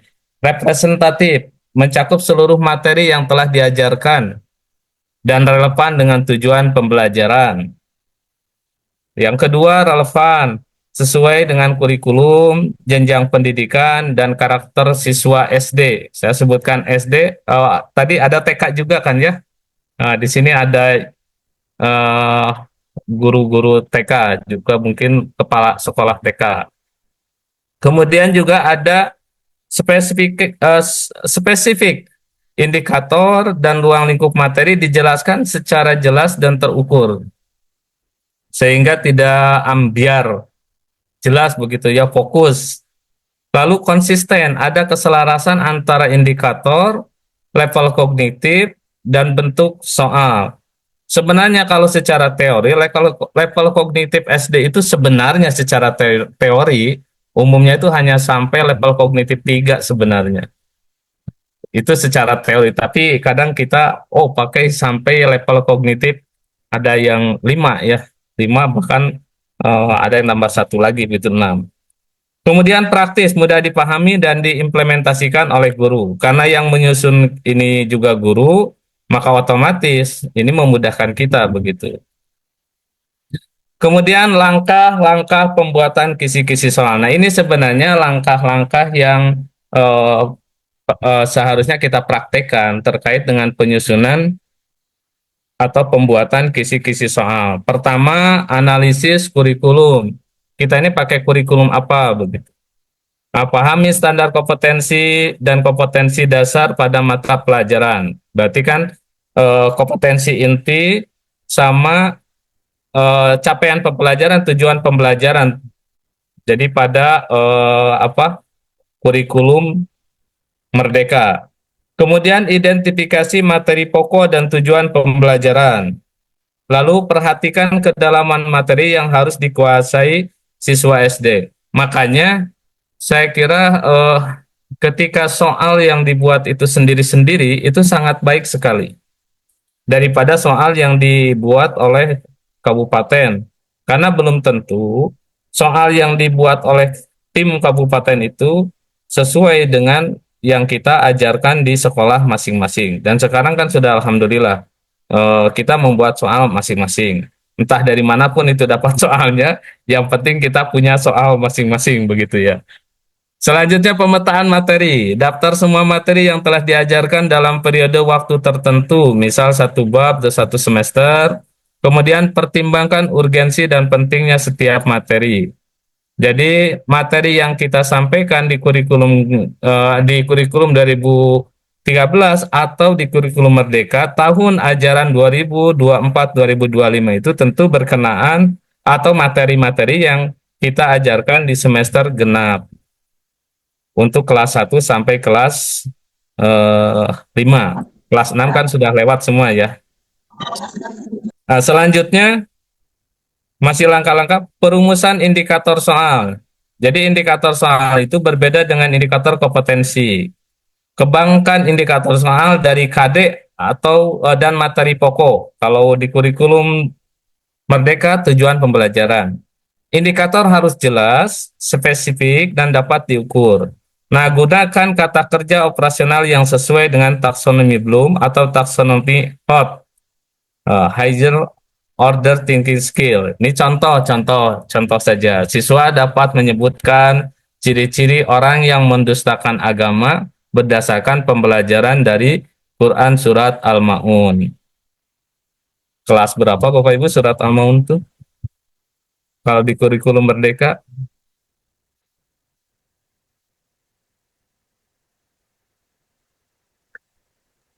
Kelas berapa Bapak Ibu? Kelas 5 semester 1 kalau tidak salah, Pak. Kelas 5 semester 1. Kalau semester 2-nya? Kalau semester 2-nya surat Ali Imran sama Al-Baqarah.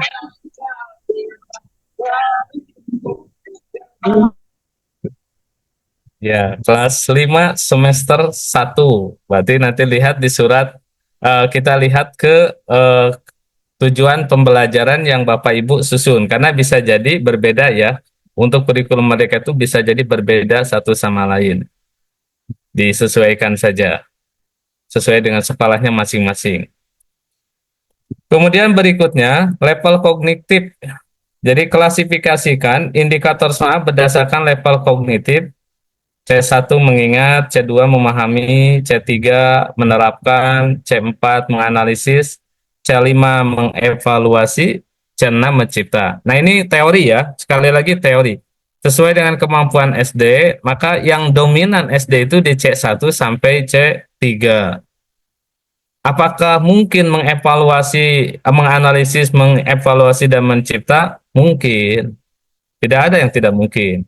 Hanya umumnya kemampuan SD itu baru di C1 sampai C3. Jadi jangan sampai TK menganalisis gitu ya.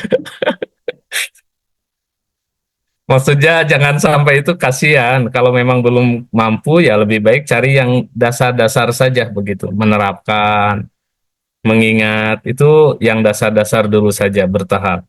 Kecuali kalau misalkan kelas TK-nya sudah sangat bagus sekali begitu, atau SD-nya sudah sangat bagus sekali, ya silakan. Itu sesuai dengan kemampuan peserta didiknya.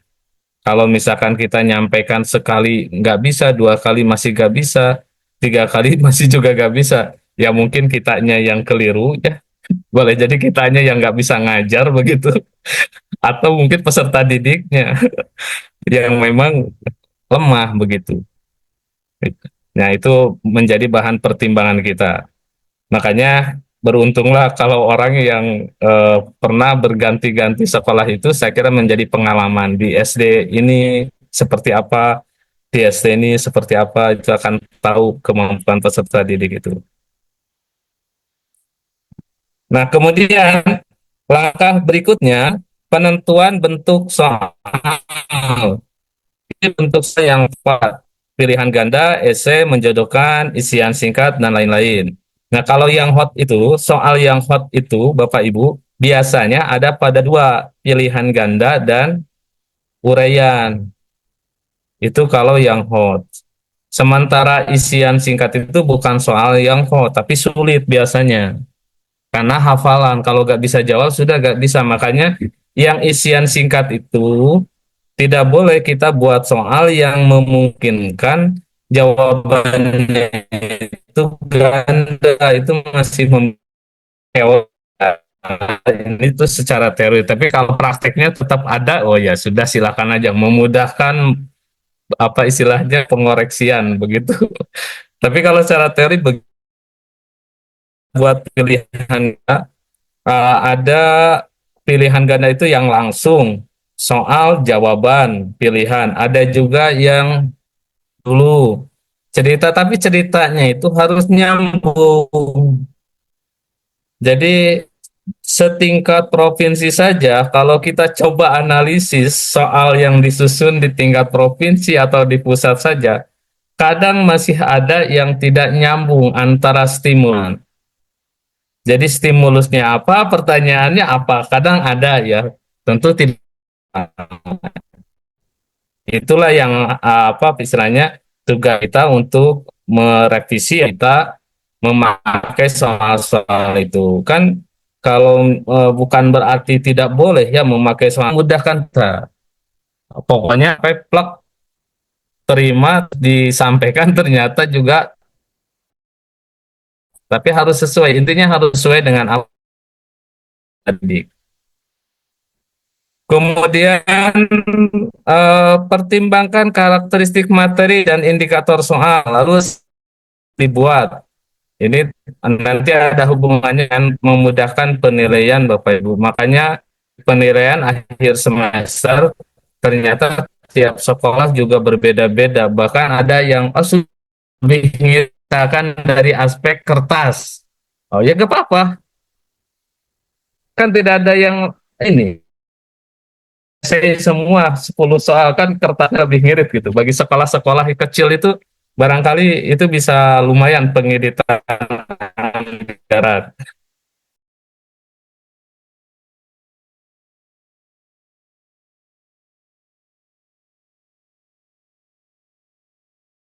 Untuk setiap indikator, kemudian distribusikan nomor-nomor soal itu secara proporsional. Penting.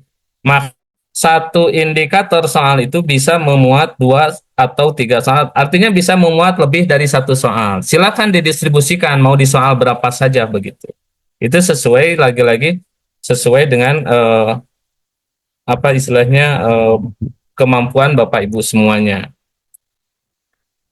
Nah, kemudian ini contoh sekiranya kita mau membuat kisi-kisi soal.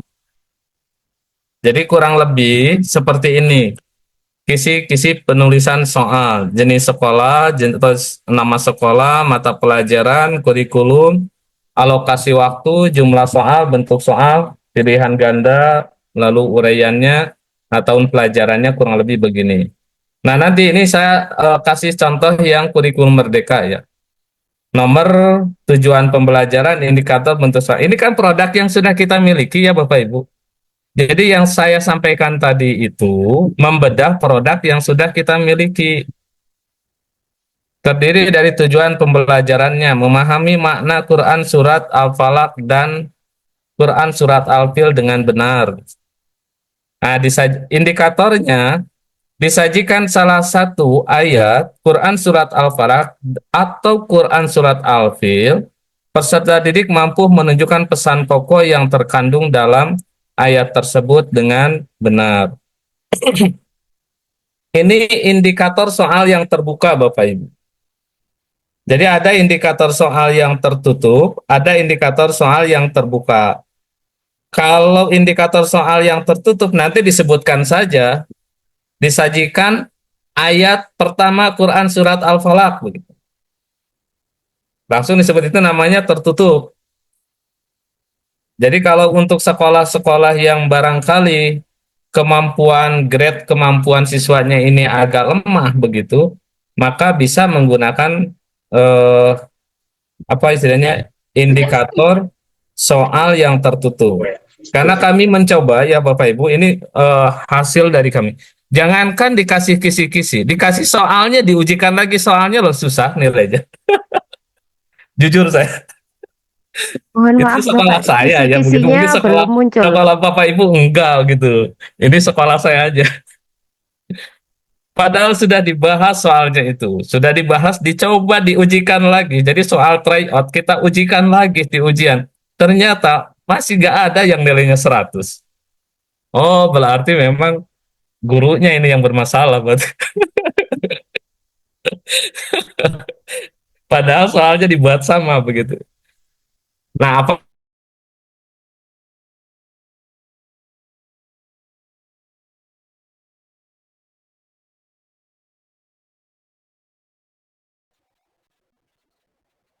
Sepertinya terpental ini Pak Soleh.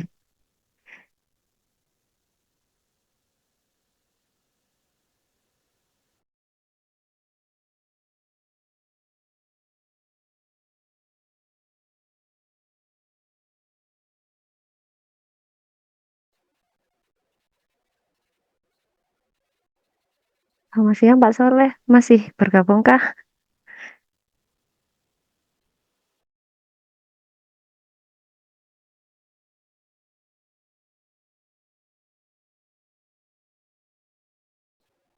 Ya, sepertinya Pak Solehnya terpental karena mungkin kendala sinyal. Oke, Bapak Ibu, sambil kita menunggu Pak Soleh bergabung kembali bersama kita, eh, bisa menyiapkan untuk pertanyaan yang akan kita diskusikan atau mungkin Bapak Ibu ada pertanyaan dari pemaparan kedua materi kita baru yang sudah kita ya, dengarkan saya bersama. terpental ya Bapak Ibu. Iya ya, selamat datang kembali Bapak. Ya, coba ini coba saya izin share lagi ya, nambahkan dikit aja. Monggo. Nah,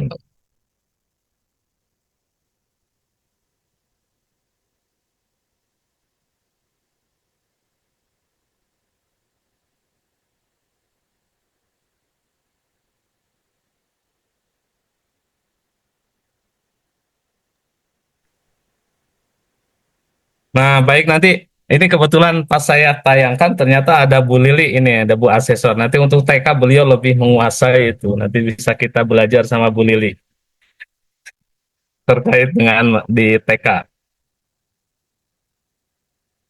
Nah, untuk contoh kartu soalnya,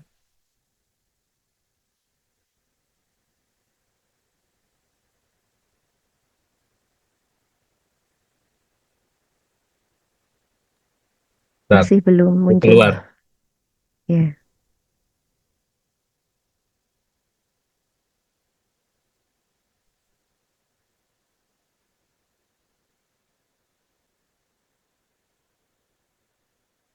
Sudah terlihat ya Bapak Ibu?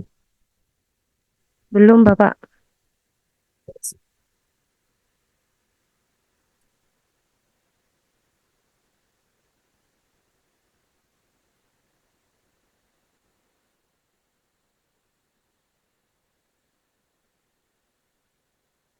Nah, ini contoh kartu soal. Jadi kartu soal itu perpaduan antara soal yang sudah kita buat dengan kisi-kisi.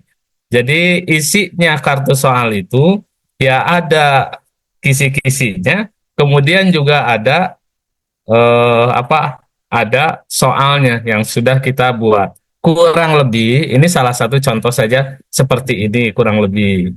Ini dulu kami pernah buat waktu di Jebejo dulu begitu.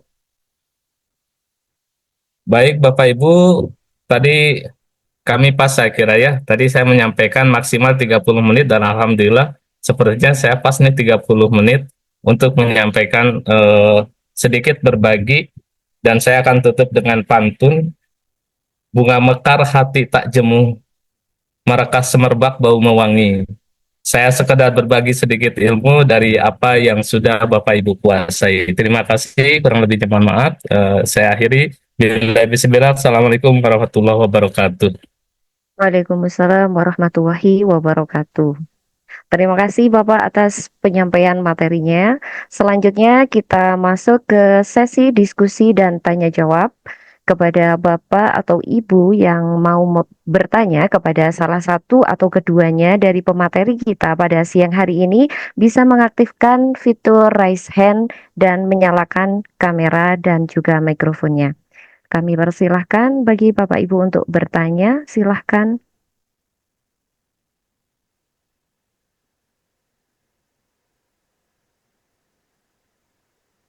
Monggo yang mau bertanya bisa kepada... Alhamdulillah tidak ada Bu Jumroh. Iya, Sudah puas berarti semua. iya Berarti berarti sudah sudah beres. paham semua. Amin amin. Semoga enggak itu ya, enggak bingung gitu Mbak ya. Eh, Assalamualaikum. ya, oh Dari Bu Ibu Juwaria, Juwaria. Bu. Oh ya, Jadi, monggo dari Ibu Juwaria, monggo silakan pertanyaannya bisa mohon maaf disampaikan. tadi. Nggih, mohon maaf sebelumnya. Tadi yang sempat saya menyimak dari apa yang dipaparkan oleh Bapak Soleh, tadi menyampaikan bahwa menurut Bapak di jenjang TK gitu eh, pertanyaan apa untuk tolak ukur untuk anak-anak kan tidak boleh kurang tepat, maksudnya bukannya tidak boleh, tapi kurang tepat untuk yang tertulis gitu ya. Sedangkan kendala yang kita hadapi sekarang kan tidak apa namanya, tidak mungkin kalau di TK itu, di jenjang TK itu tidak diajari baca tulis gitu. Sedangkan tuntutan kita nanti di SD-nya itu kan anak-anak sudah siap baca tulisnya gitu. Terus solusinya bagaimana untuk kita membuat soal untuk tolak ukur untuk anak-anak kita di jenjang TK agar dia siap di jenjang berikutnya gitu Bu. Solusinya bagi kita guru TK itu bagaimana menurut Pak Soleh atau menurut Ibu yang mungkin bisa memberikan solusi bagi kami guru TK yang menghadapi apa namanya untuk anak-anak biar siap gitu loh ke jenjang SD-nya. Terima kasih. Assalamualaikum warahmatullahi wabarakatuh. Waalaikumsalam. Terima kasih Bu Juwaria. Monggo bisa langsung ditanggapi pertanyaan dari Ibu Juwaria. Terima kasih Ibu. Saya mau minta tolong Bu Asesor, Bu Lili untuk menanggapi. Saya manut Bu Lili aja deh. Monggo Bu ditanggapi Bu. Biar kelas kita ini bukan kelas kita bertiga saja, tapi juga semua. Saya kira Bu Lili pengalamannya lebih luar biasa terkait dengan pembelajaran di TK, karena beliau juga bukan hanya sekedar pengalaman di Batu, tapi sudah di Provinsi Jawa Timur. Monggo Bu Asesor, Bu. Baik, terima kasih Pak Soleh itu kan ya menjawil-jawil yang tidak semestinya. Oke, baik. Bismillahirrahmanirrahim. Assalamualaikum warahmatullahi wabarakatuh. Di sini saya akan sedikit berbagi atau menanggapi berpendapat tentang apa yang ditanyakan oleh Bu Juwaria terkait dengan bagaimana kalau saya menyimak dari pertanyaan Bu Juwaria tadi, dari statement atau pendapat yang disampaikan oleh Pak Soleh, kalau di TK itu kan tidak pertanyaan atau yang bersifat dengan membaca dan menulis, lebih pada praktek. Nah, seperti itu. Terus bagaimana nanti kalau persiapan di SD? Mungkin yang pertama, saya akan meluruskan persepsi di antara Buju dan Pak Soleh. Kita kembali kepada karakteristik pembelajaran yang ada di TK, bahwasanya di TK itu tidak melarang mengajari membaca dan menulis, tidak melarang. Tetapi yang perlu kita pahami di sini adalah bagaimana cara guru TK untuk mengantar putra-putri atau peserta didik TK itu bisa membaca dan menulis tanpa rasa tekanan atau tanpa rasa terbebani. Itu yang pertama. Berarti sesuai kembali lagi dengan karakteristik pembelajaran yang di TK, yaitu dengan bermain. Seperti tadi sudah disampaikan oleh Bu Julfa, bagaimana teknik penilaiannya dengan FASCA, dengan kartu gambar, sebagai choice atau sebagai pilihan-pilihan dari soal yang diberikan oleh guru. Itu yang pertama. Yang kedua, terkait dengan proses pengambilan penilaian yang di TK itu mungkin sedikit berbeda dengan kakak-kakak kita yang ada di jenjang SD, SMP, atau SMA.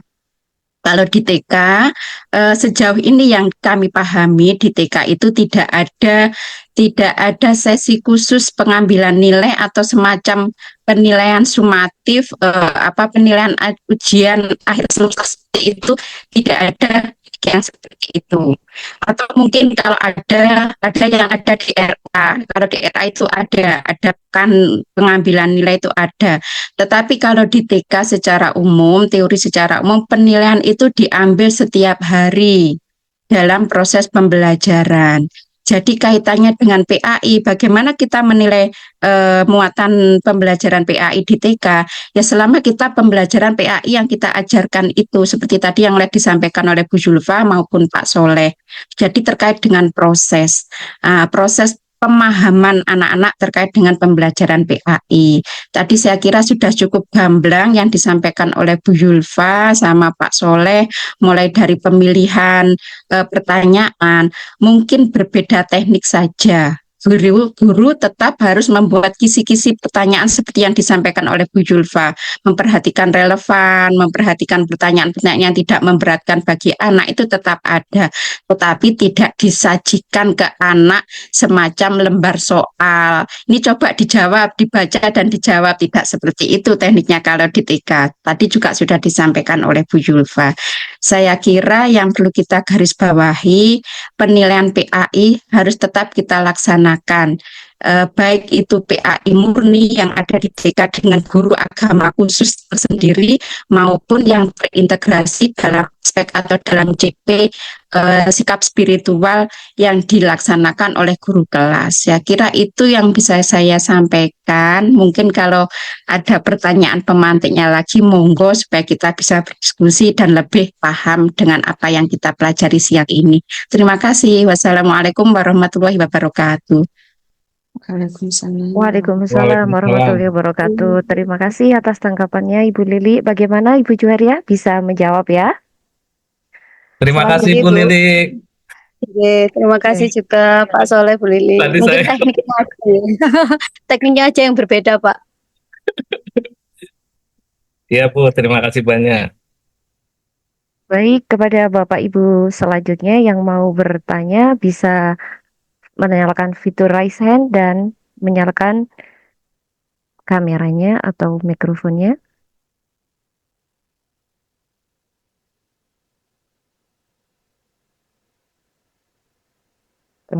Ya, ini dari kolom chat. Oh, absen. Oke. Dari kolom chat ada yang minta contoh kisi-kisinya Pak Soleh, mungkin bisa dibagikan di grup. Bisa. Ya, terima kasih. Eh, Sepertinya sudah tidak ada pertanyaan, jadi kita anggap peserta yang hadir pada siang hari ini sudah memahami materi dari yang sudah dipaparkan oleh para pemateri kita pada sore hari ini. Untuk itu kita akhiri perjumpaan kita pada sore hari ini. Namun sebelum itu bisa saya minta closing statement mungkin dari narasumber kita pada sore hari ini. Pak Soleh atau Bu Zulfa, monggo memberikan closing statement-nya. Ya, Ya, apa dulu? Ibu pengawas saja. Oh ya, Pak Soleh juga memberikan kalimat penutup, Pak. Oke, baik. Sebelum saya closing statement, sedikit tambahan tadi ada dari beberapa tanggapan tadi. Yang pertama, sebentar. Ini mengenai sodakoh nilai, sodakoh itu memang bagus. Tetapi ketika sodakoh itu kita hanya sodakoh saja, apakah itu tidak menjadikan pendidikan atau PA itu menjadi merosot? Itu yang harus difikirkan. Sodakoh boleh, tapi harus sodakoh bersyarat. Artinya siswa yang kita sodakohi harus tahu, dia harus tahu keadaannya, dan kalau mungkin nilainya amat rendah sekali, orang tuanya pun harus tahu kalau anaknya itu naik kelas atau nilainya sekian itu hasil dari sodakoh, gitu ya. Jadi sodakoh diperbolehkan. Ini kan katanya Pak Soleh tadi kan mumpung momennya momen ngisi nilai. Nah, monggo sodakoh. Tapi yang harus diingat ketika sodakoh kita terlalu loman, itu akan meningkatkan kualitas PAI. Dilihat di rapor nilainya 90 misalnya. Wah, di masyarakat disuruh darusan pas pas Ramadan ternyata gladuk. Wah, perilakunya seperti ini itu juga tidak memerosotkan atau menumbangkan PA itu sendiri. Jadi monggo sodakoh, tapi yang disodakoi harus tahu. Kita berbalik dengan hadis Nabi, ketika kita sodakoh tangan kanan kan tangan kiri tidak boleh tahu ya. Itu kan untuk sodakoh yang sesungguhnya. Tapi untuk sodakoh nilai siswa wajib tahu kondisinya. Kemudian kenapa kok harus tahu? Karena ya kita kembali ke Permendikbud Risteknya. Jadi penilaian tadi kan tidak boleh bias. Bias artinya ketika kita sodakoh nilai pasti bias. Oh, iki anake bestiku, iki anake kepala sekolahku, oh iki anak iki pasti sodakohnya lebih banyak lagi. Padahal kualitas mereka juga seperti itu. Kemudian untuk sedikit untuk Bu Juwaria, calistung memang tidak diwajibkan, tapi itu menjadi nilai plus bagi TK Panjenengan. Jika TK Panjenengan tidak dituntut untuk bisa calistung, maka bisa diyakinkan lambat laun TK-nya tidak akan ada peminatnya. Kemudian untuk Bu Lili, saya setuju sekali bahwa di TK itu penilaiannya memang tiap hari. Dan itu memang senada dengan Permendikbudristek nomor 21 tahun 2022, bahwa kalau untuk jenjang TK itu hanya cukup ada di formatif, tidak ada sumatif. Jadi nilai harian saja. Ngoten. Jadi itu mungkin dari saya kami ucapkan terima kasih sekali atas luangnya waktu Bapak Ibu sekalian. Tetap semangat mengikuti kegiatan PCL ini. Insya Allah ada PCL episode berikutnya. Semoga kegiatan hari ini memberikan manfaat yang nyata dalam pelaksanaan tugas kita sebagai guru PAI ke depan. Mari kita jadikan kegiatan ini sebagai sarana meningkatkan profesionalisme kita sebagai guru, karena guru yang profesional tidak hanya pandai mengajar, tetapi juga adil dalam menilai dan bijak dalam memberikan umpan balik. Nah, paling terakhir ini mumpung belum lupa tadi sampaikan, memang penjenengan saya tahu produk jenengan kisi-kisi dan kartu soalnya sudah ada, tetapi yang belum ada adalah ketersesuaian antara CP dan soalnya itu yang masih sering belum terlihat. Maka dari itulah kegiatan ini saya adakan supaya CP penjenengan ibarat base tadi loh, memang betul-betul nyampe di Surabaya. CP-nya memang betul-betul nyampe di anak-anak. Mungkin itu dari saya. Jangan lupa link absennya diisi, kemudian nanti ada link tagihan jenengan yang bisa ditukarkan dengan sertifikat. Artinya jika jenengan nanti mengumpulkan, tidak usah banyak-banyak, yang ngajar kelas 1 sampai kelas 6, terus pilih salah satu kelas saja. Kisi-kisinya mana, kartu soalnya mana, bentuk soalnya seperti apa, itu nanti akan saya buatkan link sendiri, itu yang akan ditukarkan menjadi sertifikat. Jadi link absen belum tentu mendapatkan sertifikat, tapi pengumpulan tugas, karena katanya Pak Soleh, enaknya harus berbasis proyek ada produk. Nah, produknya itu nanti yang akan ditukar dengan sertifikat. Untuk adik yang TK juga seperti itu. Jadi nanti siswa diminta menyebutkan gambar wudhu, diminta menyebutkan apa, nah sesuai dengan apa namanya kemampuannya adik-adik TK.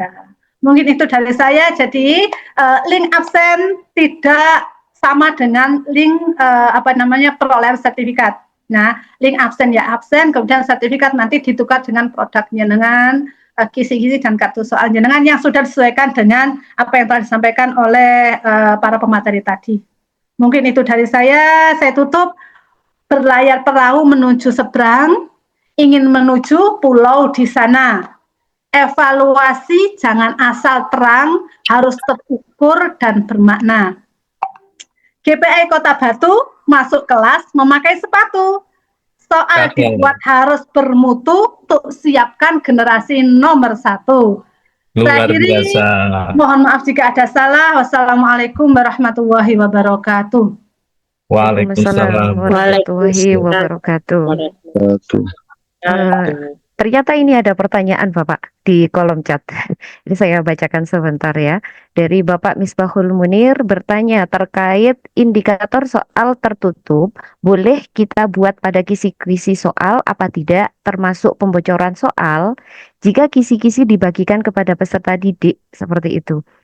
Oh, ini maksudnya kita buat kisi-kisi dengan terbuka itu. Baik, Kok bisa langsung ditandangi. Ya. Sebelumnya terima kasih atas arahannya Ibu pengawas kita. Kami yakin Bapak Ibu guru ketika memberikan tambahan nilai itu minimal kan atau bukan minimal, maksimal paling sesuai KKM begitu. Itu untuk anak-anak yang tidak istilahnya sulit ya begitu. Itu paling maksimal itu KKM, standar KKM begitu ya Bapak Ibu ya.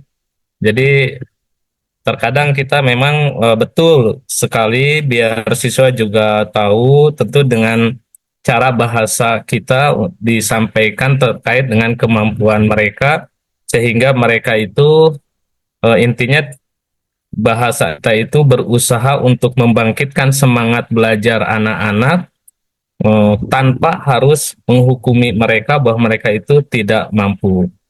Jadi tadi betul sekali. Sodakoh itu kalau di surat Al-Baqarah itu kan intubdu sodakoti fani imahia wa intubuha wa tu'tuhal fuqara fahuwa khairul lakum. Jadi kalau dinampakkan, oh itu nikmat begitu. Dan kalaupun disembunyikan diberikan kepada fakir miskin, oh itu lebih baik lagi gitu. Itu sanjungan Allah ya. Jadi sodakoh itu mau dinampakkan mau disembunyikan, insya Allah baik begitu ya. Itu kata Allah Subhanahu wa Ta'ala. Nah kemudian Bapak Ibu terkait dengan tadi kisi-kisi yang tertutup, indikator soal yang tertutup, apa boleh dibagikan?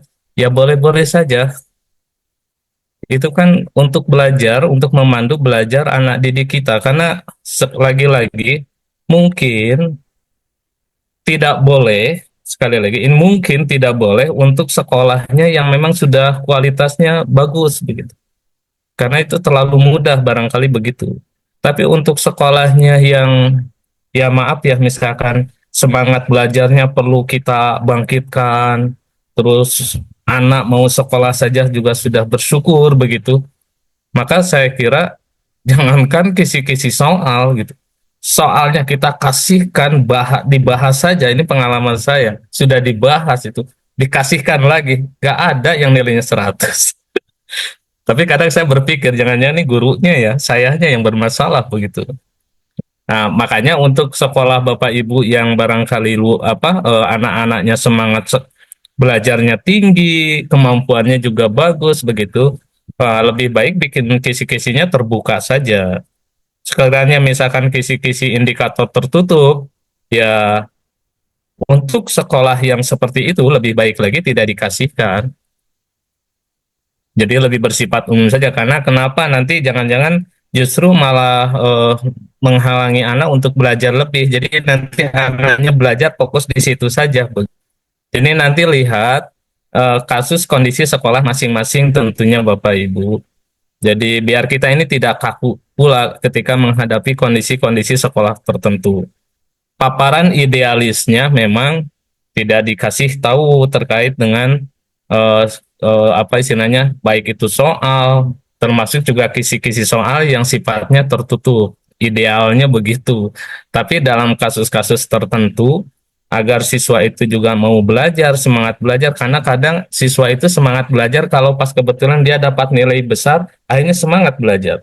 Tapi kalau nilainya kecil terus, nanti jangan-jangan, aduh, jadinya tambah ada kalanya males begitu ya, karena nilainya kecil terus. Jadi sesekali kita kasih soal tuh yang mudah, bahkan kalau perlu diulang-ulang begitu diujikan. Untuk apa? Lagi-lagi untuk menyemangati anak agar mau belajar. Biasanya itu strategi kita saja sebenarnya untuk anak-anak tertentu. Sekali lagi, tidak bisa digeneralisir. Ini untuk kasus sekolah tertentu, untuk anak-anak tertentu. Barangkali begitu, Bu. Sedikit apa istilahnya tanggapan kami. Terima kasih. Mohon maaf. Terima kasih Pak Soleh atas tanggapannya. Jadi intinya kita sebagai guru, kita yang paling kenal kemampuan peserta didik kita, kita yang paling tahu bagaimana gaya belajar siswa kita, maka ya terserah kita bagaimana mengolahnya supaya yang penting intinya anak-anak termotivasi untuk belajar seperti itu, nggih. Ya, Ya, betul. ya, terima kasih. Mungkin ada pertanyaan lagi, bisa saya kasih kesempatan satu. Kalau tidak ada, kita tutup. Oke, terima kasih. Ya, oke. Terima kasih. Kita akhiri perjumpaan kita hari ini dengan doa kafaratul majelis. Subhanakallahumma wa bihamdika Bihamdik, asyhadu an la ilaha illa anta. Asyhadu an la ilaha illa anta astaghfiruka wa atubu ilaik. Oke, terima kasih. Alhamdulillah acara demi acara sudah kita lalui bersama dengan lancar. Semoga pertemuan kita kali ini memberi manfaat yang besar bagi kita semua sebagai pendidik dan kepada bagi peserta didik kita ke depannya. Saya tutup dengan pantun, pergi umroh jalan kaki, jalan-jalan, jalannya cepat sekali. Saya Zuhroh selaku MC, mohon pamit undur diri.